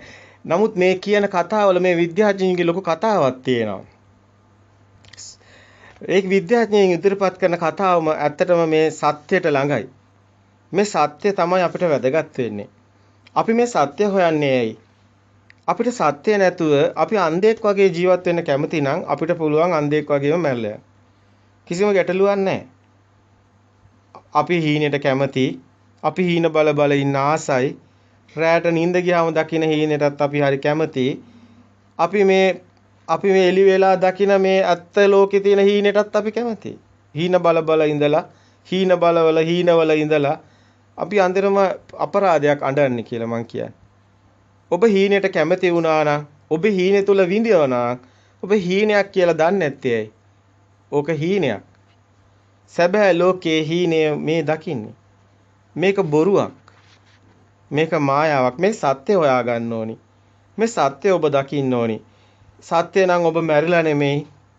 ඒ සුගතියට යන්නේ ජීවත් වෙලා ඉන්නකොට. මැරුණට පස්සේ කොහෙද යන්නේ කියලා ඔබ දන්නේ නැහැ. මැරුණට පස්සේ මොකද වෙන්නේ කියලා ඔබ දන්නේ නැහැ. හැබැයි මේ දැන් ඔබට වෙන දේ ඔබ දන්නවා. දැන් හම්බ වෙන ඒ යහපත ඔබට එපා කියලා මරණින් මත්තේ එකක් ගැන ඔබ හිතාගෙන හිටියට ඔබම දන්නේ නැහැ ඔබ ඉන්නේ මුලාවක කියලා. ඒක තමයි අපරාධේ. ඉතින් අපි මේ පරම සත්‍ය බුදුන් වහන්සේ මේ ලෝකෙට හෙළි කරන්නේ ආගමකට අයිති එකක් නෙමෙයි මේක. මේ ධර්මතාවයේ සබහාදාමයි. සබහාදාමයි ඇත්තටම ওই සියලු මුනිවරු ලෝකෙට හෙළි කරන්නේ. 아මුත් අපි එක එක පොත් ලියාගෙන අපි අද බෞද්ධයෝ කියාගෙනත් මොකද්දෝ දෙයක් හොයනවා. මොකද්දෝ පිස්සුවක් හොයනවා. හොයනවා මට තේරෙන්නේ අපිටත් තේරෙන්නේ අපිත් ඇත්තටම සත්‍ය අවබෝධ වුණාට පස්සේ තමයි අපිට තේරුනේ අනේ මේ මොකද්ද මේ විකාර ලෝකේ කියලා. අපි මේ සත්‍ය අතගාව තියාගෙන අපේ හිත ඇතුළෙම මේ තියෙන දේ තියාගෙන අපි වටේ ගිහිල්ලානේ. අපිට සත්‍ය දකින්නකොටයි තේරෙන්නේ. ඇත්තට මේ සිතුවිල්ලේ සත්‍ය තියෙන්නේ. මේ සිතයි මනෝ පුබ්බංගමා ධම්මා. මනසයි සියල්ලටම මුල. චිත්තේන නීයති ලෝකේ. මේ සිතේ හැදෙන්නේ ලෝකේ. හැබැයි මේකේ උපදින ශක්තිය තුල මහා ශක්තියක් තියෙනවා. හැබැයි මේක උපදින එකක් නැති වෙන එකක්, පවතින එකක් නෙමෙයි. හැබැයි මේකේ ලොකු කතාවක් තියෙනවා. ඒක අවබෝධ කරගන්න ඕනි. ඒක කොහොමද හැදෙන්නේ? කොහොමද ඒක නැති වෙන්නේ? අන්න බුදුන් වහන්සේ සමුදය කියන්නේ ඒක හැදෙන හැටි. ඒක නැති වෙන හැටි නිරෝධය කියන්නේ. එතකොට නැති වෙන්නේ ගින්නක්. ඒකයි නිවීම කියන්නේ නිවන. මේ සිතේ හටගත්ත මෙන්න මේ ගින්න සිත තුලින්ම නිවා ගැනීමකුයි නිවන් මගෙන් සිද්ධ වෙන්නේ. හැබැයි මේකේ ඇතුලේ මේ මග යනකොට හම් වෙන අතුරු ඵල ගොඩාක් තියෙනවා. ඒ එකක් තමයි දිව්‍ය ස්වභාවය. නැත්නම් ඔබ කතා කරන දේවලෝක. අනිත් එක තමයි බ්‍රහ්ම ස්වභාවය. අනිත් එක තමයි සුද්ධ ආත්මය. අනිත් එක සදා අමරණීයත්වය. හැබැයි මේ සියල්ලටම වැඩිය වෙනස්ම කතාවක් තියෙනවා. ඔය සේරටම අභිභවාගෙන අවසානයේ ඔබට හමු වෙන්නෙත් ඒකමයි. මේ ලෝකේ කොහේ හිටියත් කොයි අර සාර අසංඛ්‍ය ඒ කියන්නේ අසඤ්ඤ තලයක හිටියත් ඒක අසඤ්ඤ තලය කියන්නේ ශක්ති ස්වභාව. ඔබ හිතන්නේ ආත්මීය සිතුවිල්ලකි. ඔබ හිතනවා මේ වගේම රූප ලෝක. නමුත් බුදුන් වහන්සේ කතා කරන රූප නැති ලෝක. ඒ කියන්නේ ශක්ති ලෝක. ශක්තිය කියන්නේ මිනිස්සෙක් නෙමෙයි. බුදුන් වහන්සේ ඒකයි සිත මිස කය නැති බඹලොව කියන්නේ. ඒකේ කයක් නැහැ, රූපයක් නැහැ. ඒකේ ශක්තියක් තියෙනවා. දැන් ඔබ හිතනවාද මේ කරන්ට් එකට සිතක් නැහැ කියලා? ඔන්න ඕකයි තියෙන භයානකම කතාව. ඔබට මේක දරා ගන්න කිසිම හයියක් නැහැ. මේ ගලට, පොළවට, අහසට, හුළඟට ඔබ පුදුම වෙයි කිව්වොත් ඔබ මැරිලා පිහිටනවා කියලා. ඒ ශක්තියක් තියෙන්නේ. එතන ආත්මයක් නැහැ. මේ කතාව හරි වෙනස්. බුම්මාට දෙවිවරු ගල් වලටයි බුදුහාමුදුරුවෝ පෙන්වුවේ. අයි වෘක්ෂ දේවතාවෝ ගස් වලට පෙන්වුවේ. අයි මේ හැමතැනම දෙවිවරු ආකාශ දෙවියෝ වස්ස වලාක දෙවියෝ. අයි මේ මොකක්ද මේ කතාව? මේ ශක්ති ස්වභාව උපදිනවා. මේ ශක්ති ස්වභාවවල ආත්මීය සිතුවිලි නැහැ. මේක හරි වෙනස්. මේ සබහාදාම මේක හරි වෙනස්. සත්තුන්ගේ ඇඟ මේ සත්තුන්ට සිතක් මේ සත්තුන්ට ශක්ති ස්වභාවයක් උපදිනවා. මේ විශ්වයේම ශක්තියක් තියෙනවා. ඒක විශ්ව ශක්තිය කියලා කතා කරනවා. පෘථුවි ස්වභාවය තුල පෘථුවි ශක්තිය කියලා කතා කරනවා. වේදේ තුල නම් මහා විශාල පරාසයක් මේ වගේ කතා කරනවා. සත්‍තිස් ආනන්ද කියලා. ඒකේ කතා කරන ත්‍රිවේදේ. එතන ත්‍රිවේදේ තුල ලොකු කතාවක් කියනවා. එතන සබහාදාම වෙනම ඇත්තටම සබහාදාමයි ඔබේ හිත. ඔබ විශ්වාස කරන එකක් නැහැ. ඔබ හිතන්න අභ්‍යවකාශයේ ඔබ හිස්තැනක ඉපදුනා කියලා. අභ්‍යවකාශයේ ඔබ හිස්ත කවුරුත් නැති ලෝකෙක ඔබ ඉපදුනොත් මොකද වෙන්නේ? කිසි දෙයක් නැති තැනක ඔබ ඉපදුනොත් මොකද වෙන්නේ? ඔබට කතා කරන්නේ මොකක් ගැනද ඔබ? සබහාදහමම තමයි සිත කියන්නේ. ඔබට ඒක තේරෙන්නේ නැහැ. ඔබ ඉස්සරහා හතුරෙක් කර හිටියොත් ඒ තමයි ඔබ. ඔබ තාම මේක දන්නේ නැහැ. ඔබ හිතනවා ඔබ වෙනයි අරයා වෙනයි කියලා. එයා වෙනයි නෙමෙයි. එයා ඉන්න බව පේන බවයි ඔබ. මේ සිත කියන්නේ මේ මොහොතේ මේ ෂනේ ඔබට යම්කිසි සිතක් සකස් වෙනවා කියන්නේ එක්ක එක මනෝමයෙන් එනවා, එක්ක එක එළියෙන් පේන රූපයෙන් එනවා, එක්ක ශබ්දයෙන් එනවා. ඔය හිතනවා කියන්නේ ඒකමයි සිත. එක්ෂණිකව හටගත්ත සිත දැක්ක දවසට ඔබට පුදුම හිතේ. මේ ෂණේම ඉපදි නැති වෙනවා. ඒකමයි සිත එච්චරමයි. ඒකමයි ඔය කතා කරන කෙනා ඉන්නවනම් ඉන්නේ ඔච්චරයි. ඒකත් ඒ මොහොතේ හටගෙන නැති වෙනවා. පවතින්නේ නැහැ කිසිම දෙයක්. මේකේ තියෙන පුදුම කතාවක්. දැන් ඔබ බාහිර දෙයක් පේනවනේ. දැන් ඔබ හිතන්නකෝ දැන් මේ ශරීරය තුල මේ ශරීරයක් තියෙනවානේ. දැන් ඔබ හිතනකො දැන් ඔබට පේනවා ඉස්සරහ ගහක්. දැන් ඔබ හිතනකො දැන් කළුවර වෙනවා. කළුවර වුණාම ඔබට පේනවද ගහ? නෑ. ඇයි ඒ? ආලෝකය නැත්තම් ඔබගේ සිතක් නෑ. ඔය පේන හිත නෑ. දැන් ඔබගේ කන් මොකක් හරි වෙලා කන් ඇහෙන්නේ නැති වෙනවා. ඔය සද්ද ලෝකේ නෑ. එතකොට ඔබට සද්දය ආවේ කොහෙද? බාහිරනේ. එතකොට ඔය හිත මොකද්ද? සද්ද හිත බාහිරනේ. එතකොට ඔබ හිතන්නේ ඔබ ඇඟේ හිත තියනවා කියලා. ඒක තමයි විද්‍යාඥයෝ පුලා කියන්නේ. මොලේ කැපුවත් වේදනාවක් නෑ. ඇයි ඒ? ඒක ඇතුලේ හිතක් නෑ. මේක හරි පුදුම කතාවක් කියලා හිතේ. දැන් හෘද වස්තු ඩොනේට් කරනවානේ පිටින් දානවා. දැන් ඒක හෘද වස්තුවේ හිතක් තියෙනවා නම් එහෙනම් පිටින් දැම්මම වෙන එක්කෙනෙක් හිතක් එපේ. ඒකෙත් නෑ. ශරීරය බෙදලා බුදුහාමුදුරුවෝ කේසා ලෝමා නකා දන්තා තතෝ මේක කියලා වක්කන් හදයා යක්කන් කියලා 32කට මේ ශරීරේ කෑලි කඩලා අහනවා කොතනද ඔය හිත තියෙන්නේ කියලා. ඔය හිත මේ ශරීරය ඇතුලේ නැහැ. ඔය හිත මේ ශරීරේ නැතුව හටගන්නෙත් නැහැ. හැබැයි බාහිරත් මේ ශරීරයත් අතර හටගෙන නිරුද්ධ වන සිත ශරීරයට අයිතිත් නැහැ, බාහිරට අයිතිත් නැහැ. මේ හැමදේම එහෙමයි. රස වර්ණ ගන්ධ රස ඕජා සියල්ලම සිත්නේ හටගන්නේ. ඔය හරහානේ නිමිති හටගන්නේ. ඔය සේරම මේක ඇතුලේ නැහැ. බාහිර කිව්වත් වැරදි, ඇතුලේ කිව්වත් වැරදි. සිත හටගෙන නිරුද්ධ වෙනවා. තැනක් කියන්න බෑ. එතකොට මේක පුදුම සබාධමයට අයිති කතාවක්. ඒකයි මේ ගසට මේ කතාව තියෙනවා. ඔබ විශ්වාස කරන්නේ නැති එකයි තියෙන්නේ. මේ හුලඟට මේ කතාව තියෙනවා. හුලඟ ශක්ති ස්වභාවයක් බවට පත් වෙනවා වේගය තුල. වේගයට කතාව තියෙනවා. ඔබ හිතන්න මේ හැමතැනම සිත තියෙනවා. මේ විශ්වයේ හැමතැනම විශ්ව ශක්තිය පැතිරිලා තියෙන්නේ. මේ එක ක්ෂණයක් දැන් මෙතන ඔබ එළියෙන් නෑ එක චුට්ටක් ඇහැට නොපෙනෙන මොකක් හරි කෑලක් ඔබ හිතන් නිකන් හරි අංශුවක් ගත්තා කියලා. ඔය අංශුව ඇතුලේ මේ විශ්ව ශක්තිය මුළු විශ්වයේ කෙරවලට ගියත් තියෙන ඕකමයි. මෙතන තියෙන්නේත් ඒකමයි. මොකද්ද මේ කතාව? ඔබ දැන් මේ මොහොතේ මේ ශරීරයෙන් මැරෙනවා කියලා හිතන ශරීරයෙන් එතකොට ශරීරය පොළොවට පස් වෙනවා. ඒක ඔබ දන්නවා. නමුත් ඔබට හිතට වෙන දේ දන්නේ නැහැ. ඔය හිත මේ මුළු ලෝකෙම තියෙනවා. ඕක ඔබ කියලා එකක් නැහැ. ඔබට අයිතියකුත් නැහැ. මේ ලෝකෙම එකම සිතක් තියෙනවා. ඔබ ඒක දන්නේ නැහැ. ඒක ශක්ති ස්වභාවයක්. ඒකයි මෙතන තියෙන ප්‍රශ්නේ. මේක අවබෝධ කරන්න බෑ ලේසියෙන්. කරන්න බෑ ලේසියෙන් වෙන්නේ. ඒකට මහා ඥානයක් ඕනි. ඒක නිසා තමයි බුදුන් වහන්සේ පෙන්නන්නේ එකින් එක කඩ විඥාන වෙනයි. විඥාන අවබෝධ කරන ප්‍රඥාව වෙනයි. විඥා භාවයේ තබ්බා ප්‍රඥා පරිඤ්ඤය මේ ඔක්කොම කියන්නේ පුදුම කතාවක්. ප්‍රඥාව වෙනයි. ඊට පස්සේ ඥාන වෙනයි. ඥාන ඔබට පහළ වෙන එකක්. ඔය දැන් නිකන් ඉන්නකොටත් ඔබ දන්නේ නැහැ ඔබට තියෙන ඥාන මොනවද කියලා. ඔබට ඔබ නොදන්න ඔබේගේ ඇතුළාන්තයේ තියෙන වෙනම ඔය තර්ඩ් අයි කියලා සමහර වෙලාවට ඔය එක විදිහට කතා කරන නමුත් ඔබට නොදන්න ඔබගේ ඇතුළාන්තයේ අවදි නොවුණු තව ඒවා තියෙනවා. ශක්ති ස්වභාව තියෙනවා. ඒවා අවදි කරන්න නම් ඔබ ඒ වෙනුවෙන් කටයුතු කරන්න ඕනේ. එතකොට ඔබ මනුස්ස ස්වභාවයේ අභිභවාගිය මහා මුනි ස්වභාවයකට එනවා. එතකොට තමයි ඔබ ආත්මී සිතුවිලි අභිභවා යනවා. එතකොට ඔබ විශ්ව ශක්තියට ලින්ක් වෙනවා. මේ විශ්ව ස්වභාවය එතකොට ඔබගේ වෙනවා. ඔබ පෘථිවි ස්වභාවයෙන් ගිලිහෙනවා. මේවා තව දීර්ඝ පැහැදිලි කිරීම මේවට අවශ්‍යයි. දීර්ඝ පැහැදිලි කිරීම මේකට තියෙනවා.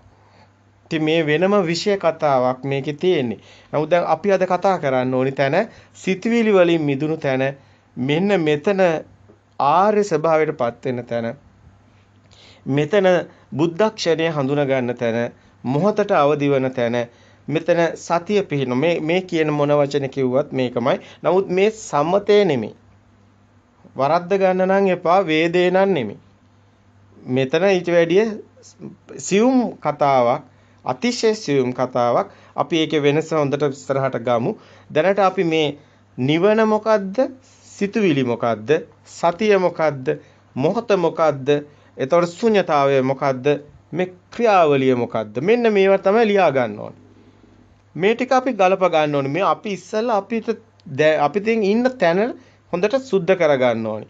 එතකොට ඔබට ලේසි ඊගාව තැනට එන්න. දැන් අපි ක්‍රියාසිත ගැන ටිකක් හොඳට පැහැදිලි කරගෙන ආවා. දැන් අපිට එන්න ඕනේ තැන තියෙනවා ශුන්‍යතාවේ. නමුත් ඔබ මේ කතා කරන සියලු බුදුවරු කතා කරන සබ්බපාපස්සකරණන් සියලු සිතුවිලි. එහෙමනම් ඔබට හිතෙන හැම සිතුවිල්ලක්ම අකුසලයක් වෙනවා. ඒක ඔබ ඉස්සෙල්ලාම දකින්න ඕනේ. ඊට පස්සේ කුසලස උපසම්පදා කියන තැන සිතුවිලි වලින් නැති තැනක් තියෙනවා. සිතුවිලි වලට ඉඩ නැති තැනක් තියෙන. සිතුවිලි මිදුණු තැනක් කියලා අපි ගමු මේ භාෂාවේ දෝෂ තියෙනවා. ඒක කියන වචනේ ගැලපෙන්නේ නැහැ. නමුත් ඒක අපිට කියන්න වෙනවා. අපි ඊගාවට ගමු සචිත්ත පරියෝදපණ. මේ සිත දමණය කරන්න ඕනි. චිත්ත සචිත්ත පරියෝදපණ. මේ සිත දමණය කරන්න ඕනි. ඒතම් බුද්ධ අනුශාසන. මේ සියලු බුදුවරුන්ගේ අනුශාසනාව. හැබැයි බුද්ධ කියන්නේ පුජ්‍යලයක් නෙමෙයි. ඔබට මේක අවබෝධ වෙනකොට මේ ස්වභාවයටපත් වෙනකොට මේ ශක්ති ස්වභාවයට එනකොට ඔබට මේ බුද්ධ ස්වභාවය තේරෙනවා. හැබැයි මේක වචනෙන් කිව්වට ඔබ ලුණු රස කවුරුත් කිව්වට දන්නේ නැහැ. ඔබ කාලා බලපු දවසටයි දන්නේ. අන්න ඒ වගේ කතාවක් මේකේ තියෙනවා. මේ බුද්ධ ස්වභාවය කිව්වට තේරෙන්නේ නැහැ. බුද්ධ ක්ෂණේ කිව්වට තේරෙන්නේ නැහැ. මේ ස්වභාව දහමේම න්‍යායක් මේකේ තියෙන්නේ. පුජ්‍යලයක් නැහැ. බුද්ධ කියලා කෙනෙක් නෑ. මේ රූපයක් හදාගෙන කටහඬ බුදුන් වහන්සේ කරන්න එපා කියපු දෙයක් මේ කළා තියෙන්නේ. ඒක ලොකු වරදක් තියෙනවා. එහෙම දෙයක් නෑ. ඒ ශක්ති ස්වභාවයක්මයි මේ ස්වභාවයේ ඇත්තටම ඉස්මතු වෙන්නේ සිතුවිලි වලින් මිදුණු ඒ මොහොත තුල ඒ දැන් අපි කතා කරන්නේ මේ සිත හටගෙන නිරුද්ධ වුණා. ඊගාව සිත හටගත්තා. නමුත් මේ සිතේ තියෙන්නේ පෙර මතකයෙන් තමයි මේක හටගෙන තියෙන්නේ. සම්මුතිය දන්න ඉන්න. ඊගාව සිත හටගන්නෙත් පෙර මතකයක හටගත්තම තමයි තේරෙන්නේ. හැබැයි ඔය දෙක අතර භවාංග චිත්තය කියලා පෙන්නනවා. සිතුවිලි දෙකක් අතර හිඩසක් පෙන්නනවා. අනේ අභිධර්මයේ හොයා යන්නෙත් එතනමයි. නමුත් මොහත කියලා කියන්නේ මේ සිතුවිලි වලින් මිදුණු තැන ඔබට මේ මොහත හමු වෙනවා. ප්‍රත්‍යක්ෂ වෙනවා. මෙතන ශුන්‍යතාවයේ තියෙන්නේ. මෙතන ප්‍රත්‍යක්ෂ වෙනවා. මේ ශුන්‍යතාවය තුල මුකුත් නෑ නෙමෙයි. ඒක අපි වෙනම ශුන්‍යතාවය පැහැදිලි කරමු. ශුන්‍ය සමාපත්තිය වෙනයි, ශුන්‍යත විහරණය වෙනයි. ඉතින් මේක හරි සියුම් විග්‍රහයන් ටිකක් යන්නේ මේ එක්කලා. මේ අනිච්චානුපස්සනා, විරාගානුපස්සනා ඔබ දන්නවා පටිච්චසමුප්පාදානුපස්සනා කියන තැන මේ විමෝචන චිත්තං වලින් පස්සේ තමයි මේ ඔක්කොම පැහැදිලි කිරීම තියෙන්නේ. විමෝචන චිත්තං කියන්නේ සිතුවිලි වලින් මිදෙන තැන. එතන තමයි මේ අපි කතා කරන ටික තියෙන්නේ. අපි හැම පැත්තෙම ඔබට පෙන්නනවා මේ තැන. එහෙමනම් මෙන්න මේ කුසලයේ සිත පිහිටුවීම කියන්නේ සිතුවිලි වලින් මිදුණු තැන. එනම් සතිය සිත එහෙම අපි කතා කරමු පිහිටුවීම කියන කාරණය. හොඳින් සිතට ගත යුතු තැනක්. අද කුසලයේ සිත පිහිටුවීම කියන කාරණය සමාජය තුළ ගිලිහිලා සමාජයේ වෙනකොට සතිය අල්ලන වේදයේ තුළ සමතයට ගිජු වෙලා ඉන්නවා. ඒ තුල පාවී ඉන්නවා. ඒ තුල මේ ධහම ගිලිහෙනවා. සත්‍ය ඥානය නැති කෙනෙකුට ධර්මයේ ගැන දර්ශනය අවබෝධයක් නැති කෙනෙකුට ඇස් දෙක පියාගෙන අත් දෙක තියාගෙන පරයන්කේ වාඩි වෙලා හුස්ම දිහා බල ඉඳලා ඔහු හිතනවා දැන් මේ හුස්ම වැටෙන එක දැනෙන්නේ නැහැ. දැන් මං ඉන්නේ සමාධියේ. දැන් මං ඉන්නේ මේකේ පාවි. දැන් මං ඉන්නේ නිවනේ කියලා. ඇත්තටම ඔහු පැටලිලා ඉන්නේ. ඔහු දන්නේ කෙලෙස් එහෙමම ඔහු ගාව තියෙනවා. කෙලෙස් ඔහුගේ ෂේ වෙලා නැහැ. ඒක ඔහුට තේරෙන්නේ ඔහු ඒ නිින්දෙන් නැගිට්ටට පස්සේ ඒ කියන්නේ ඔය පර්යංකේ නැගිට්ට ගමන්ම කෙලෙස් අවදි වෙනවා. ඔහු බලනකොට ගින්න තුලමයි ගින්නෙන් මිදලා නැහැ නිවන් දැකලා නැහැ. ඔහු හිතනවා ඒ වුණාට මේක වේදේ තියෙන්නේ. බුදුන් වහන්සේ ආලර කාලා මුද්දකරාම පුත්‍ර ඒ ගුරුවරුන් අතහැරිය ඔන්න ඔතන හිර වෙලා ඉන්න හින්දා. නමුත් බුදුන් වහන්සේම තමයි අවසානයේ මේ විපස්සනාව පෙන්වන්නේ. විපස්සනා වෙනයි විදර්ශනා නුවණ වෙනයි. විපස්සනා කියන්නේ එරෙන නිමිත්ත දකිමින් මිදෙන එක. විදර්ශනා කියන්නේ ඒ දකිමින් මිදෙන නම් ඕනි කරන විදසුන් නුවණ. විදගෙන යන ගැඹුරු නුවණක් ඒකට ඕනි. ඒක විදර්ශනා කරනවා කියන්නේ. ඉතින් මේ හැම වචනයකම විශාල ගැඹුරක් තියෙනවා. ඒක වැදගත්. දැන් එතකොට සතියේ පිහිටුවීම මොහතට සිත අවදි වීම මේ ඔක්කොම සියල්ලම එකයි කියලා අපි කතා කරා. සිත দমনය කිරීම කියන තැන අපි දැන් සතිත්ත පරියෝ දමනං කියන තැන අපි බලමු. දැන් මෙතන මොන විදිහෙන් කිව්වත් මේ කුසල සිත පිරිසිදු සිත කියන කාරණේ එකමයි. එහෙමනම් සචිත්ත පරියෝදමනං සිත දමනය කිරීම තුලිනුයි සියලු අකුසලයන්ගෙන් සිත මුදවාගත හැකි වෙන්නේ. එකම මග ලෙස ද ඒකායන මග්ගෝ අයම් භික්කවේ කියලා එකම මගක් ලෙස බුදුන් වහන්සේ දේශනා කරන්නේ මෙන්න මේ කාරණේම තමයි. මේ සඳහා ක්‍රමවේදයක් බුදුන් වහන්සේ දේශනා කරනවා. සතර සතිපට්ඨානේ බුදුන් වහන්සේ දේශනා කරන්නේ මෙන්න මේ මොහොතට සිත අවදි කිරීම එහෙම නැත්නම් සිතුවිලි වලින් සිත මුදව ගන්න. සම සිතුවිලි වලින් මුදව ගන්න බෑ. සිතුවිලි වලට ඇලෙනවා. සිතුවිලි වලට රැවටෙනවා. සිතුවිලි වල සත්‍ය දන්නේ නැති නිසා. සිතුවිලි වල සත්‍ය අවබෝධ කරගන්න නම් සිතුවිලි හැදෙන හැටි දකින්න ඕනි. සිතුවිලි හැදෙන හැටි දකින්න නම් සතර සතිපට්ඨානේ ඔබ හොඳින් දකින්න ඕනි. ඒක තුල පේන්නේ කොහොමද රූපේ, කොහොමද නාමේ, කොහොමද සිත හටගත්තේ. අපි ඒ ගැන දැන් කතා කරලා දිගටම ආවා. දැන් අපි අද එතනට යන්න අපි ගියොත් අපිට කාලේ ඒ වෙනුවෙනුයි ගත වෙන්නේ. ඒක නිසා අපි මෙතනම අපි කතා කරමු. එහෙමනම් සිත දමනය කරන්න බෑ. සිත දමනය වෙන්නේ මේ සිත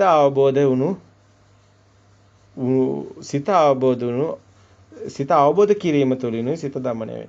මෙන්න මේ නිසා තමයි අපි ඔබට දිගින් දිගට මේ සතර සතිපට්ඨානය පැහැදිලි කරගෙන ඇවිල්ලා ඒ ක්‍රියාසිත පෙන්නුවේ සිත මේ ක්‍රියාවලියක් තියෙනවා. සිත වෙනවම හැසිරෙන්න. එතකොට සිතට අදාළ නැහැ මේ ඔබට සිද්ධ වෙන සියලු ක්‍රියාවලි කියන එක පෙන්වනවා. එතකොට ඔබ සතිය නැතිනම් මොහොතට සිත අවදි වීම කියන කාරණයට එන්න ඕන. නාම රූප දෙක හඳුනගෙන නාමයයි රූපයයි ගැට නොගැසුනොත් තමයි සිතින් මිදෙන්නේ. එතන තමයි අනිදස්සන විඥානයේ තියෙන්නේ. විඥානයේ බාහිරට පතිත වුණොත් සිතුවිල්ලක් එනවා. සිතුවිල්ලට ඔබ ඇලෙනවා. සිතුවිල්ලට ඔබ ගැටෙනවා. සිතුවිල්ලට ඔබ ඇතුළට රිංගනවා. ඒ සිතුවිලි ඇතුළට රිංගවීම තමයි අබිනිවේෂා තමයි සිතුවිල්ලෙන් අබිනිවේෂා නොවීම තුලිනුයි සිතුවිල්ල මිදීම සිද්ධ වෙන්නේ. දැන් සිතුවිල්ල තමන්ගේ වෙන්නේ. දැන් ඔබ සෙනග ගොඩක් මැද්දෙන් යනවා. අපි මේක නිතරම ඔබට කියන උදාහරණයක්. අපි ඒක නැවතත් කියනවා. ඔබ සෙනග ගොඩක් මැද්දෙන් යනවා. ඔය සෙනග ගොඩක් ඉන්නවා. ඔබේ හිත ශුන්‍යයි. ඔබ යනවා ඔබේ හිතේ කිසි කෙනෙක් නැහැ. ඔබ හුදකලාව යනවා. නම් මිනිස්සු කෑ ගහනවා සෙනගේ ඉන්නවා. නමුත් ඔබ මැද්දෙන් යනවා.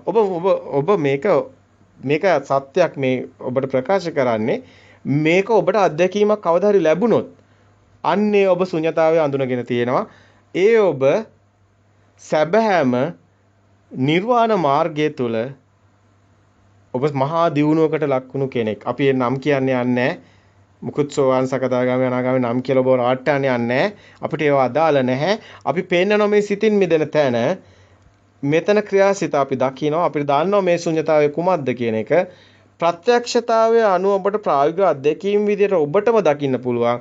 සෙනග ගොඩක් මැද්දේ ඔබේ හිත ගෝසාව කොච්චර තිබුණත් හුදකලාව බොහොම සැහැල්ලුවෙන් ශුන්‍යතාවයේ තුල ගමන් කරනවා. හරියට මහා ගිනි ගොඩක් මැද්දේ අයිස් කැටයක් තියෙනවා වගේ. මහා ගිනි ගොඩක් මැද්දේ අයිස් කැටයක් තිබුණාට ඒ අයිස් කැට එකපාරටම දිය වෙන්නේ නැහැ. අයිස් කැටේ සීතලයි. ගින්න තියෙනවා. මෙන්න මේ වගේ මේ සිත මහා සෙනගක් මැද්දේ ගෝසාව මැද්දේ ඔබ මැද්දෙන් ගමන් කරනවා. කිසි කෙනෙක් නැති හුදකලාවක. ඒක කෙනෙකුට හිතේ එහෙම වෙන්න පුළුවන්ද? එතන සෙනග ඉන්නවා. එතන ගෝසාව තියෙනවා නම් එයා කොහමද කිසිම දෙයක් නැතුව හුදකලාවක ඉන්නේ? ඇත්ත. ඔය සේරම තියෙන්නේ බාහිර. ඔබගේ කන් ඇහෙන්නේ නැති ගොළුෙක් නම්, ඔබට ඇස් පේන්නේ නැති අන්ධෙක් නම්, ඔබට ඔය සද්ද තියෙනවද? ඔබට පිරිසක් ඉන්නවද? මෙන්න මේ වගේ කතාවක් තියෙනවා ශුන්‍යතාවය තුල. ඔබ ඇස් පේනවා, ඔබට කන් ඇහෙනවා. නමුත් ඔබ ඒ කිසි දෙයකට අබිනිවේ සබ්බේ ධම්මා නාලං අබිනිවේසා කියන්නේ රින්ගන්නේ. ඔබ සිතින් සිත මුදවගෙන අන්න ඔබ ඉන්නවා මොහතට අවදි වෙලා ඒ සමාධිය අනිමිත්ත සමාධිය. අනිමිත්ත චේතෝ විමුක්තියටපත් වුණු රහතන් වහන්සේගේ ගමනයි ඔබට පෙන්වෙන්නේ. ඒ ගමන මහා ශ්‍රේෂ්ඨයි. ඒ මේ විශ්ව ධාතුව තුළ ඒ සියලු ශක්තියින් අභිබවා යනවා. එය මේ ශරීර කූඩුවක් ඇතුලේ ඒ විඥාන ධාතුවක් නිසා තමයි කම්පණය වෙන්නේ. කම්පන චංචල නිසා තමයි ওই ශක්තිය එක්ක ඔබ ගහ ගන්න යන්නේ, රණ්ඩු කරන්න යන්නේ, ওই සිත් වලට ඇලෙන්නේ, ගැටෙන්නේ, ආසාව වෙන්නේ, දුක් වෙන්නේ, අඬන්නේ. ওই කිසි දෙයක් නැහැ අටලෝ දහමින් කම්පාන වුණු ගුණේ. මෙන්න මේ සත්‍ය අවබෝධය තුළ ඇති වෙනවා. ඒක බොරුවක් නෙමෙයි. ඒක ආටිෆිෂල් නෙමෙයි. ඒක නිකන් ව්‍යාජ එකක් නෙමෙයි. මහා සාන්ත සුවයකට සදා ඔය කියන ඒ අමරණීයත්වය ඔබට අත්විඳින්න පුළුවන් ඔන්න ඔතන ඔය தත්ත්වයටපත් වුණු දවසට විතරයි. ඔතන ඔබට මරණයක්වත් හම්බ වෙන්නේ නැහැ. ඔබේ ශරීරය පොළොවට පස් වෙනක ඔබට දැනෙන්නෙත් නැහැ. දැනෙන්නෙත් නැහැ මහා ශුන්්‍යතාවය තුළ. ඒකයි බුදුන් වහන්සේ පෙන්වන්නේ අනිමිත්ත අප්‍රණීත ශුන්්‍යත චේතෝ විමුක්තිය කියලා. ඒ මහා විමුක්තිය බුදුන් වහන්සේ පෙන්නනවා.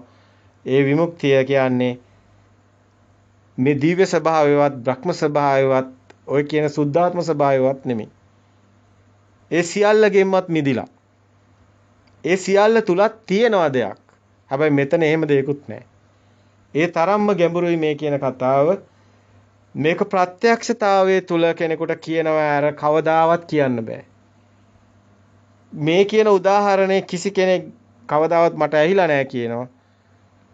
මේ කියන සබහාදාමේ න්‍යාය සබහාදාමේ විසින්ම මොකද්දෝ දෙයකට මේ විශ්ව ශක්තිය තුළ මේක ලින්ක් වෙලා තියෙනවා. ඒක නිසා මේ විදිහට කියවෙනවා. මේ විදිහේ සිද්ධියක් වෙනවා. ඒක නිසා ඒ සිද්ධිය ප්‍රකාශ කරන්න සිද්ධ වෙනවා. තේරෙන දේ නොකිය ඉන්න හේතු නැහැ. තේරෙන දේ කියවෙනවා. ඉතින් තේරෙන දේ කියනවා. වැරදියට ගන්න එපා. අපි ගාව කිසි දෙයක් අපි කියන්නේ නැහැ තියනවා කියලා. අපි ගාව ලොකුකම් මොකුත් නැහැ. අපිට ওই ලොකු අදහස් මොකුත් නැහැ. අපිට ওই පළපස්සේ යන්න කිසි අදහසකුත් නැහැ. අපි නමුත් මේ පරම සත්‍ය විතරක් කතා කරනවා. ඒ පරම සත්‍ය තුළ ඒ ප්‍රත්‍යක්ෂතාවය ඔබට දවසක ලැබෙන්න ඕනේ.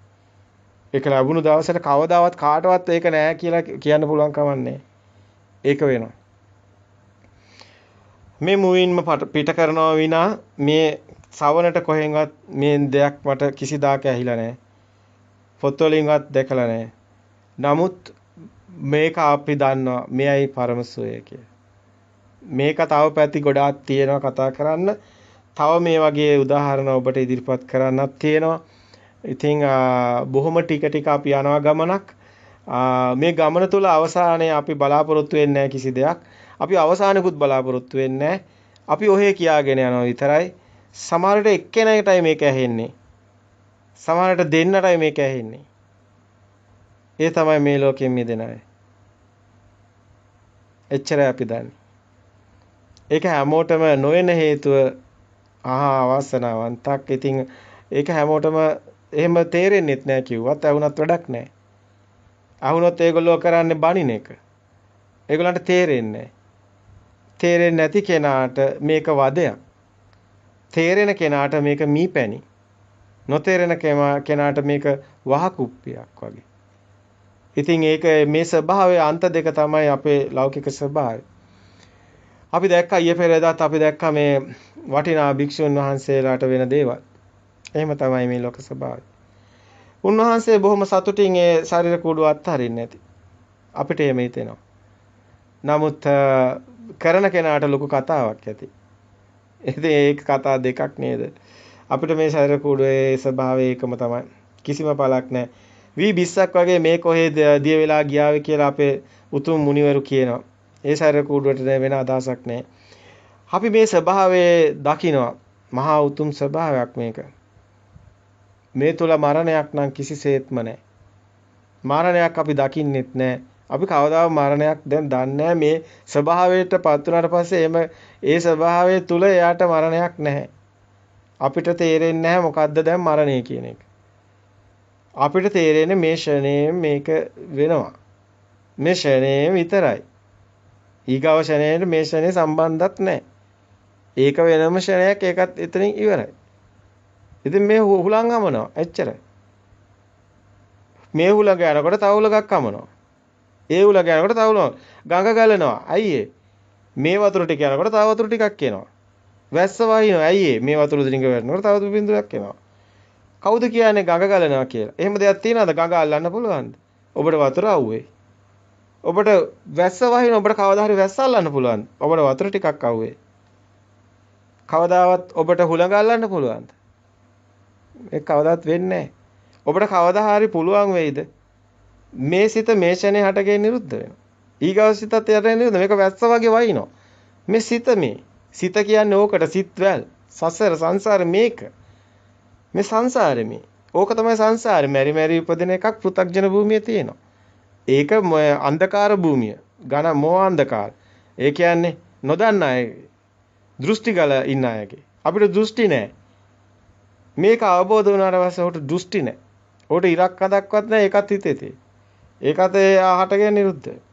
මහ පොලොවක්වත් නැහැ. ඒතර ගහක් කොලක්වත් ඉරක් හදක්වත් මහ පොලොවක්වත් මොකක්වත් නැහැ. මොකද තියෙන්නේ? කිසි දෙයක් නැහැ. ඒ කිසි දෙයක් නැත්තම් නැහැ. ඒකයි නිවන. ඒකයි නිවන. දැක ගන්න එක. නුවණින් දකින්න. ඇස් දෙකෙන් බලන්න බෑ. කනෙන් දකින්නත් බෑ. ඇහෙන් දකින්නත් බෑ. මහා නුවණකට යවෙ. සංකිතේ නිබ්බිදාය. අවබෝධයෙන් නිවන් දකින්න. මෙන්න මේ මොහතට අවදි වීම කියන තැන ඇත්තරම තියෙන්නේ නිවනයි. මේක තමයි සියලු බුදවරු දේශනා කරේ මේ නිවන් මගයි. දර්ශන සමාපත්තිය ලැබපු කෙනා සත්‍ය ඥානය ඇති කෙනාටයි කෘත්‍ය ඥානය. මෙන්න මේ දේ දකින්නයි ඔහු කටයුතු කරන්නේ. ඔහු සිත දකින්නේ තව දෙයක් බලාපොරොත්තු වෙන්නේ නෙමෙයි. සිතේ සත්‍ය දැකලා සිතෙන් මිදෙන්නයි. සිතෙන් මිදුණු තැන මිදීමක් පමණයි. නිබ්බිදාන්ති විරාගන්ති විරාගන්ති නිරෝධන්ති නිරෝධන්ති නැවත හට ගැනීමක් ඒ සිතට සිද්ධ වෙන්නේ පටිනිස්සග්ගානුපස්සේ. අපි ලෝකෙට බබලෙන්නට ඉස්මතු කරා වචනයක් පටිනිස්සග්ගානුපස්සේ. එයයි නිවන. කෙලස් මුකුත් නැහැ මේ නිවන තුල දැකපු කෙනාගේ. ඒ ශීනාශ්‍රව රහතන් වහන්සේ ඒ අද රහත් භාවය ප්‍රකාශ කරන අය ගාව කෙලස් තියෙනවා. මේ හේතුව නිසායි මහා සංවේගයකින් මේ කාරණා ඉදිරිපත් කරන්න හිතුවේ. මේ කියන කෙනාගේ ස්වභාව පස්සේ දුවන්න එපා. වචන උච්චාරණ දෝෂ සහිතයි දුවන්න එපා. අඩුපාඩු පස්සේ පන්නන්නත් එපා. පළක් නැහැ. සබහා දහම තුළ ඔබට යමක් තියෙනවා නම් ඔබේ ලබා ගන්න. සබහා දහමයි සියල්ලම. සබහා දහමයි මේ ශබ්දේ පවා. මේ භාෂාව පවා අයිති සබහා දහමටයි. කිසිවෙකුට මේවා අයිති නෑ. මේ කිසි පුජ්‍යලයක් නෑ. දැන් අපි මොහතට සිත අවදි වූ කෙනෙකුගේ ස්වභාවය ගැනයි කතා කරේ. මොහතට සිත අවදි වීම නැතිනම් සිත দমনය කිරීම. හැම මොහොතෙම සිතට සිතුවිලි එනවා. සිතුවිලි වලින් තොරව ඉන්න සිතට හුරු නෑ. සිත කුමක හෝ එල්ලිලා ඉන්නේ. සිතුවිලි කියනවා අරව ගැන කියන්න. මේව ගැන හිතන්න. පරණ මතකයේ හිතට වද දෙනවා. මේ මොහොතේ මොකද්ද තියෙන අඩුව? ඇයි මේ සිත හැමතැනම දුවන්නේ? සිතුවිලි වලට එහෙම මේ නිහඬව ඉන්න බැරියයි. ඔබ බලන්න චුට්ටක් එක මොහොතක් ඔබට පුළුවන් නම් සිතුවිල්ලක් නැතුව ඉන්න පුළුවන් නම්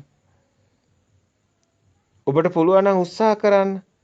මේ දැන් ඔබ S2 පියාගන්න. දැන් බලන්න ඔබට සිතක් නැතුව ඉන්න පුළුවන්ද කියලා. ඇයි මේ සිත දුවන්නේ? සිතට ඒක පුරුදු නෑ. ඒක හුරු නෑ. මේ මොහොතේ මොකද්ද අඩුවක් තියෙනවා. පොනෝ භවිකා නන්දි රාග සහගත තත්ත තත්‍රාබිනන්දනි. මේ සිතේ ස්වභාවයමයි. තණ්හාවේ ස්වභාවය. ඇත්තටම සිතුවිලි වලටම වහලුණු කෙනෙක් කොහොමද සිතුවිලි නැතුව ඉන්නේ? ජීවිත කාලෙම සිතුවිලි කියන දේ කරලා ඒකේ ඉවරයක් නැහැ. මැරෙන කොටත් සිතුවිල්ලක් එනවා. නවතින්නේ නැහැ. සිතුවිලි ඔබව පාලනය කරනවා. ඔබට බෑ සිතුවිලි පාලනය කරන්න. එහෙම කෙනෙකුට පුළුවන් වේවිද අකුසල් සිතුවිලි නැති කරන්න. කුසල් සිතුවිලි උපදවන්නවත් සිතුවිලි වලට බැඳිලා ඉන්න කෙනෙකුට බෑ. සිතුවිලි නැතුව ඉන්න මොහොතට අවදි වූ සිතට සිතුවිලි හටගන්නේ නැහැ. ඒක හිතෙන තරම් ලේසි වැඩක් නෙමෙයි. ඇත්තටම ඔබට විරුද්ධ ඔබට විරුද්ධව කොහොමද ඉන්නේ? ඇත්තටම ඔබට විරුද්ධ වෙනවා වගේ වැඩක් නේද මේ? ඔබ උත්සාහ කරලා බලන්න. ඔබ දැන් සත්‍ය දන්නවා. සිතේ මායාවට ඔබ තවදුරටත් රැවටෙන්න කැමති නෑ. සිතින්ම හදන සිතුවිලි බාහිර නැති බව දැන් වැටහෙනවා. එහෙමනම් ඉන් පළක් නෑ. සිත මේ මොහොතට සත්‍ය පෙන්නකොට සිත ඒකට අකමැති. අකමැත්ත සිත ටික ඔබ කොච්චර අකමැති වුණත් ඔබ සැරින් සැරේට සිත පුරුදු කරන්න. සිත එන සිතුවිලි දකින්න. දැකලා ඒ සිතුවිලි වලට ඇලෙන්නේ නැතුව ඒ මිදෙන්න උත්සාහ කරලා බලන්න. සිතේ සත්‍ය පෙන්නන්න. බාහිර නෙමෙයි දකින්නේ. හිතේ තියෙන පෙර මතකයේමයි සිතුවිලිමවන්නේ. ඔබ දකින දේ නාමයක් තියෙනවා. ඔබ ඉස්සරහා දැන් යමක්ද තියෙන්නේ. ඒ නාමේ කොහෙන්ද ආවේ? පුටුවක් නම් ඒ පුටුව කිව්වේ කවුද? ඔබ ඉපදුණු දවසේම අවකුසෙන් පුටුවක් ගැන දැනගෙන ආවද? ඔබට මේ දත්ත ගබඩාවක් තියෙනවා. මේ දත්ත ගබඩාවම ඔබට වද දෙනවා. ඔබට ඒ දත්තමයි හැම මොහොතෙම පෙර මතකයේමයි තියෙන්නේ.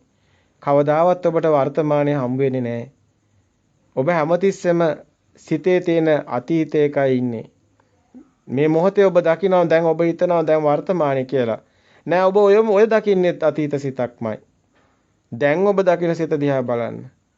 ඔක අතීත සිතවිල්ල. ඔක කොහොමද ඔක දැනගත්තේ? අතීත මතකෙ නෙමෙයි දොක ඇදුනේ. එහෙමනම් ඔබ අතීතේ නේද කන්නේ? ඒ කියන්නේ පුරාණ බිදම් භික්කවේ කම්මං වදාමි. ඔබ පුරාණෙමයි කන්නේ. අතීතං නාත්ව ගම්මේය. නප්පටික්කං කියානාගතං. පච්චුප්පන්නං ච යේ ධම්මා තත්ත තත්‍රා විපස්සති. අතීතේ පහව ගොසින්. ඒ සිත දැන් නිරුද්ධයි. අනාගත සිත තාම සිතුවිල්ල ඉපදිලා නැහැ. මේ මොහොතේ පච්ච උප්පන්න ප්‍රත්‍ය කියන්නේ හට ගන්නවා. උප්පන්න මේ මොහොතේ ප්‍රත්‍ය උප්පන්න ප්‍රතිඋප්පන්න හටගෙන නිරුද්ධ වෙනවා. මේ මොහොතේ මේ දැන් හටගෙන නිරුද්ධ වෙන සිතට හිත තබා ගන්න. පච්චුප්පන්නං ච යේ ධම්මා තත්ත තත්‍ර විපස්සති. තත්‍ර විපස්සති කියන්නේ එතන හිත තියන්න. මෙහෙම දැක්කොත් ඔබ ප්‍රතිපදාව පුරනවා. ආර්යකාන්ත සීලය රකින්නවා. ආර්යකාන්ත සීලය කියන්නේ මේ එක්ෂණික හිත දකින්න එකයි. එක්ෂණික සිත දකින්නවා කියන්නේ මේ දැන් ඔබට වේනේ වර්ණයක් නම් ඒ වර්ණ සිත හටගත්තේ කොහොමද? සිතේමයි. සිතේ හටගත්තේ බාහිරෙන් හොයන්න යන්න එපා. කවදාවත් හම්බ වෙන්නේ නැහැ. ඔබ ඒකට රැවටුනොත් ඔබ බාහිර දෙයක් තියෙනවා. එහෙම වුණොත් ඔබ රැවටෙනවා. ඔබට ඒකෙන් එක්ක සැපක් එනවා, එක්ක දුකක් එනවා, එක්ක ඔබ ඒකට කැමති. එහෙම නැත්නම් ඔබ ඒකට අකමැති. අන්න ඔබේ ගින්නපත් වෙනවා. අන්න ඔබ කෙලෙස් හදනවා. අන්න ඔබ සසර හදනවා. අන්න විඥානේ සකස් වෙනවා. විඥානේ මේ මොහොතේ සකස් වෙන්නේ. මේ ක්ෂණික සිත විඥානේ උපද්දනවා. මේ විඥානේ මේ දැන් හටගෙන නිරුද්ධ වෙනවා. ඒකයි සිතත් ඒකමයි. සිත යනුත් විඥානේමයි. මේ සියල්ල මායාවක්. බොරුවක්. දේ දුන්නක් පායනවා. ඔය දේ දුන්නට ඔබට අල්ලන්න පුළුවන් ඔය දේ දුන්න. මේ මොහොතේ සිතක් හට ගන්නවා. ඔබට ඔය සිත අල්ලන්න පුළුවන්ද? කවදාවත් සිත ඔබට අල්ලන්න බෑ. අර දේ දුන්න කවදාවත් ඔබට අල්ලන්න බෑ. මේ සිත මායාවක්. අර දේ දුන්න මායාවක්. මේ සිත කියනවා තිවයි. හැබැයි මේ සිතට කවදාවත් වතුර බොන්න බෑ. එහෙනම් මේ සිත ඇත්ත වෙන්නේ නෑ කවදාවත්. මේ සිත මායාවක්. හද දෙනවා මායාව. හද දෙනවා මැජික් ඒවා මායාව. නමුත් කවදාවත් මෙයා ඒව එකක්වත් කරන්නේ නෑ. මෙයාට කවදාවත් වතුර බොන්න බෑ. මෙයාට කවදාවත් ඇවිදින්න බෑ. මෙයාට කවදාවත් කන්න බෑ. මෙයාට කවදාවත් නිදා ගන්නවත් බෑ. හැබැයි මේ සිත සිතුවිලි මවනවා. එයාට කවදාවත් හැබැයි ඒවා කරන්න බෑ. එයා ඒක නිසාම මායාකරු වෙනවා. එයා තමයි අපේ මායාව. හැබැයි ඒක හැදෙන්නේ අතීතයක් නිසාමයි. ඒක අවිද්‍යාව පත්‍ය සංඛාරා කියන්නේ. සංඛාරා කියන්නේ අතීත සිතුවිලි. මේවත් අවිද්‍යාව නිසා යටගන්නේ. ඒක අවිද්‍යාවෙන් අවිද්‍යාපච්ච සංඛාර. ඒ සංඛාරමයි විඥානයේ හතගන්න හේතු වෙන්නේ. ඒ පෙර මතකයේ තමයි සංඛාර සිතුවිලි සංඛාර නිසාමයි විඥානය හටගන්නේ. සංඛාරපච්ච විඥාන. ඒ විඥානය නිසාමයි නැවතත් ඔබ බාහිරට දාලා බලන්නේ. එහෙනම් ඔබට ඇහක් හදාගෙනයි බලන්න වෙන්නේ. විඥානපච්ච නාම රූප. මේ පටිච්ච සමුප්පාද විහරණය. යමෙක් මේ පටිච්ච සමුප්පාද විහරණය මේ විදිහට අගටත් මුලටත් පැහැදිලි කරයි නම් ඔහුට මේ පටිච්ච සමුප්පාදේ අභිබවා යෑමේ නුවණ සකස් වෙනවා. අන්නේ කෙනා මේ සියලු දුකෙන් මිදෙනවා. සියලු බුදුවරු බුද්ධත්වයේ ලබන්නේ මෙන්න මේ පටිච්ච සමුප්පාදේ අවබෝධ කරගෙනයි. එනම් මේ පටිච්ච සමුප්පාද ධර්මයේ කියන්නේ. ඒ තුලමයි දුක හට ගැනීමක් තියෙන්නේ. ඒ කියන්නේ චතුරාර්ය සත්‍යයක් තියෙන්නේ පටිච්ච සමුප්පාදේ ධර්මයත් එක්ක. මේ පටිච්ච සමුප්පාදය අවබෝධ කරගත්තා කියන්නේ මිදෙනවා කියන එකයි. ඔහු නිවන් දකිනවා. ඒ මහා උතුමාණන් වහන්සේලා බිහි වෙන්නේ මේ ලෝකයේ හැදෙන පටිච්ච සමුප්පාදය අවබෝධ කරගෙන. යෝ බන්තේ විදිත්වාන මජ්ජේ මන්තන ලිප්පතම් බ්‍රූහි මහා පුරුෂෝත්තේ සුම්බනි මජ්ජග. මේ ලොකු තේරුමක් තියෙනවා. මධ්‍යම ප්‍රතිපදාව කියන්නේ මේ අන්ත දෙකක් තියෙන තැන ශක්තිය විඥාන ධාතුව උපදින තැන අවබෝධ වෙලා ඉන් මිදෙන තැන ඒ තැනයි සියලු දුකෙන් මිදෙන තැන. ඉතින් මේ කතාව අපිට මේ විදිහට දිගින් දිගට ඔබට යත හැකි ගලපමින්. නමුත් කාලේ බොහෝසේ ගෙවි යනවා. ඔබට දරා ගන්න බැහැ මනසට අපට දැනෙනවා පැයකට වැඩි කාලයක් බොහෝ අද ඉන්න අයගේ මනස දුර්වලයි, බොළඳයි. ඔවුන්ට දරා ගැනීමේ ශක්තිය ගොඩක් අඩුයි. ඒක නිසා අපි යමක් ඉදිරිපත් කරන්න උත්සාහ කරන්නේ පැයකට වැඩි. ඊට වැඩි කාලයක් ඉදිරිපත් කිරීමෙන් ඔබ වෙහෙසටපත් වෙනවා. අද ඉන්න අයගේ මනස දුර්වල නිසාම ඔවුන්ට ඒක දරා ගන්න බැරි නිසාම එහෙම ඉදිරිපත් කළත් ඒක හැලෙනවා. බොහොම ටික දෙනෙක් ඒක ග්‍රහණය කරනවා. අපි නෑ කියන්නේ. නමුත් අපි සත්‍යයට මුණ දෙන්න ඕනි. සත්‍ය ඔබට දැනෙන විදිහට අපි ඉදිරිපත් කරන්න ඕනි. ඔබත් දවසක නිවනින්ම සැනසීම ලබන්න ඕනි. මේ ඇහෙන ඔබ මහා භාග්‍යවන්තයෙක්. අප දන්නේ පමණයි. මේ හැමෝටම සුදුසු නෑ ඇහෙන්න. හැමෝටම හිමිකම නෑ. නුදුසුසු කෙනෙකුට මේක ඇහුනොත් ඔහුට මේක වසකුප්පයක් වගේ. ඔහු බනීවි, දොස් කියාවි, ගැටේවි. හැබැයි ඔබ සුදුස්සෙක් නම් ඔබට මේක අමෘතේ මී බිදක් වගේ.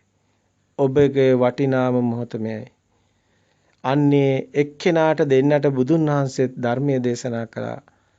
ජේතවනාරාමයට දහස් ගාණක් සෙනගාවට බුදුන් වහන්සේ ආරමුණු කරේ එක්කෙනයි. ඒක මහා සිංහනාදයක්. ඒ උතුම් මුනිවරු එදා ඒ කළ දේ අපට දැනෙනවා. මේ සබදාමෙන් න්‍යාය එකයි. කාටවත් එක වෙනස් කරන්න බෑ. අදටත් එහෙමයි. තෙරුවන් සරණයි. තෙරුවන් සරණයි. අපි ශුන්‍යතාවය ගැන කතා කරනවා. අපි ගිය පාර ශුන්‍යතාවය ගැන යම් වචනයක් කතා කරා. මෙතනදී ඔබට යමක් කියන්න ඕනි. මේ නාමයේ රූපේ මිදෙන තැන. අපි එම කිව්වොත් දැන් සිතේම හදාගන්න රූප සංඥාව. ඒ නාමය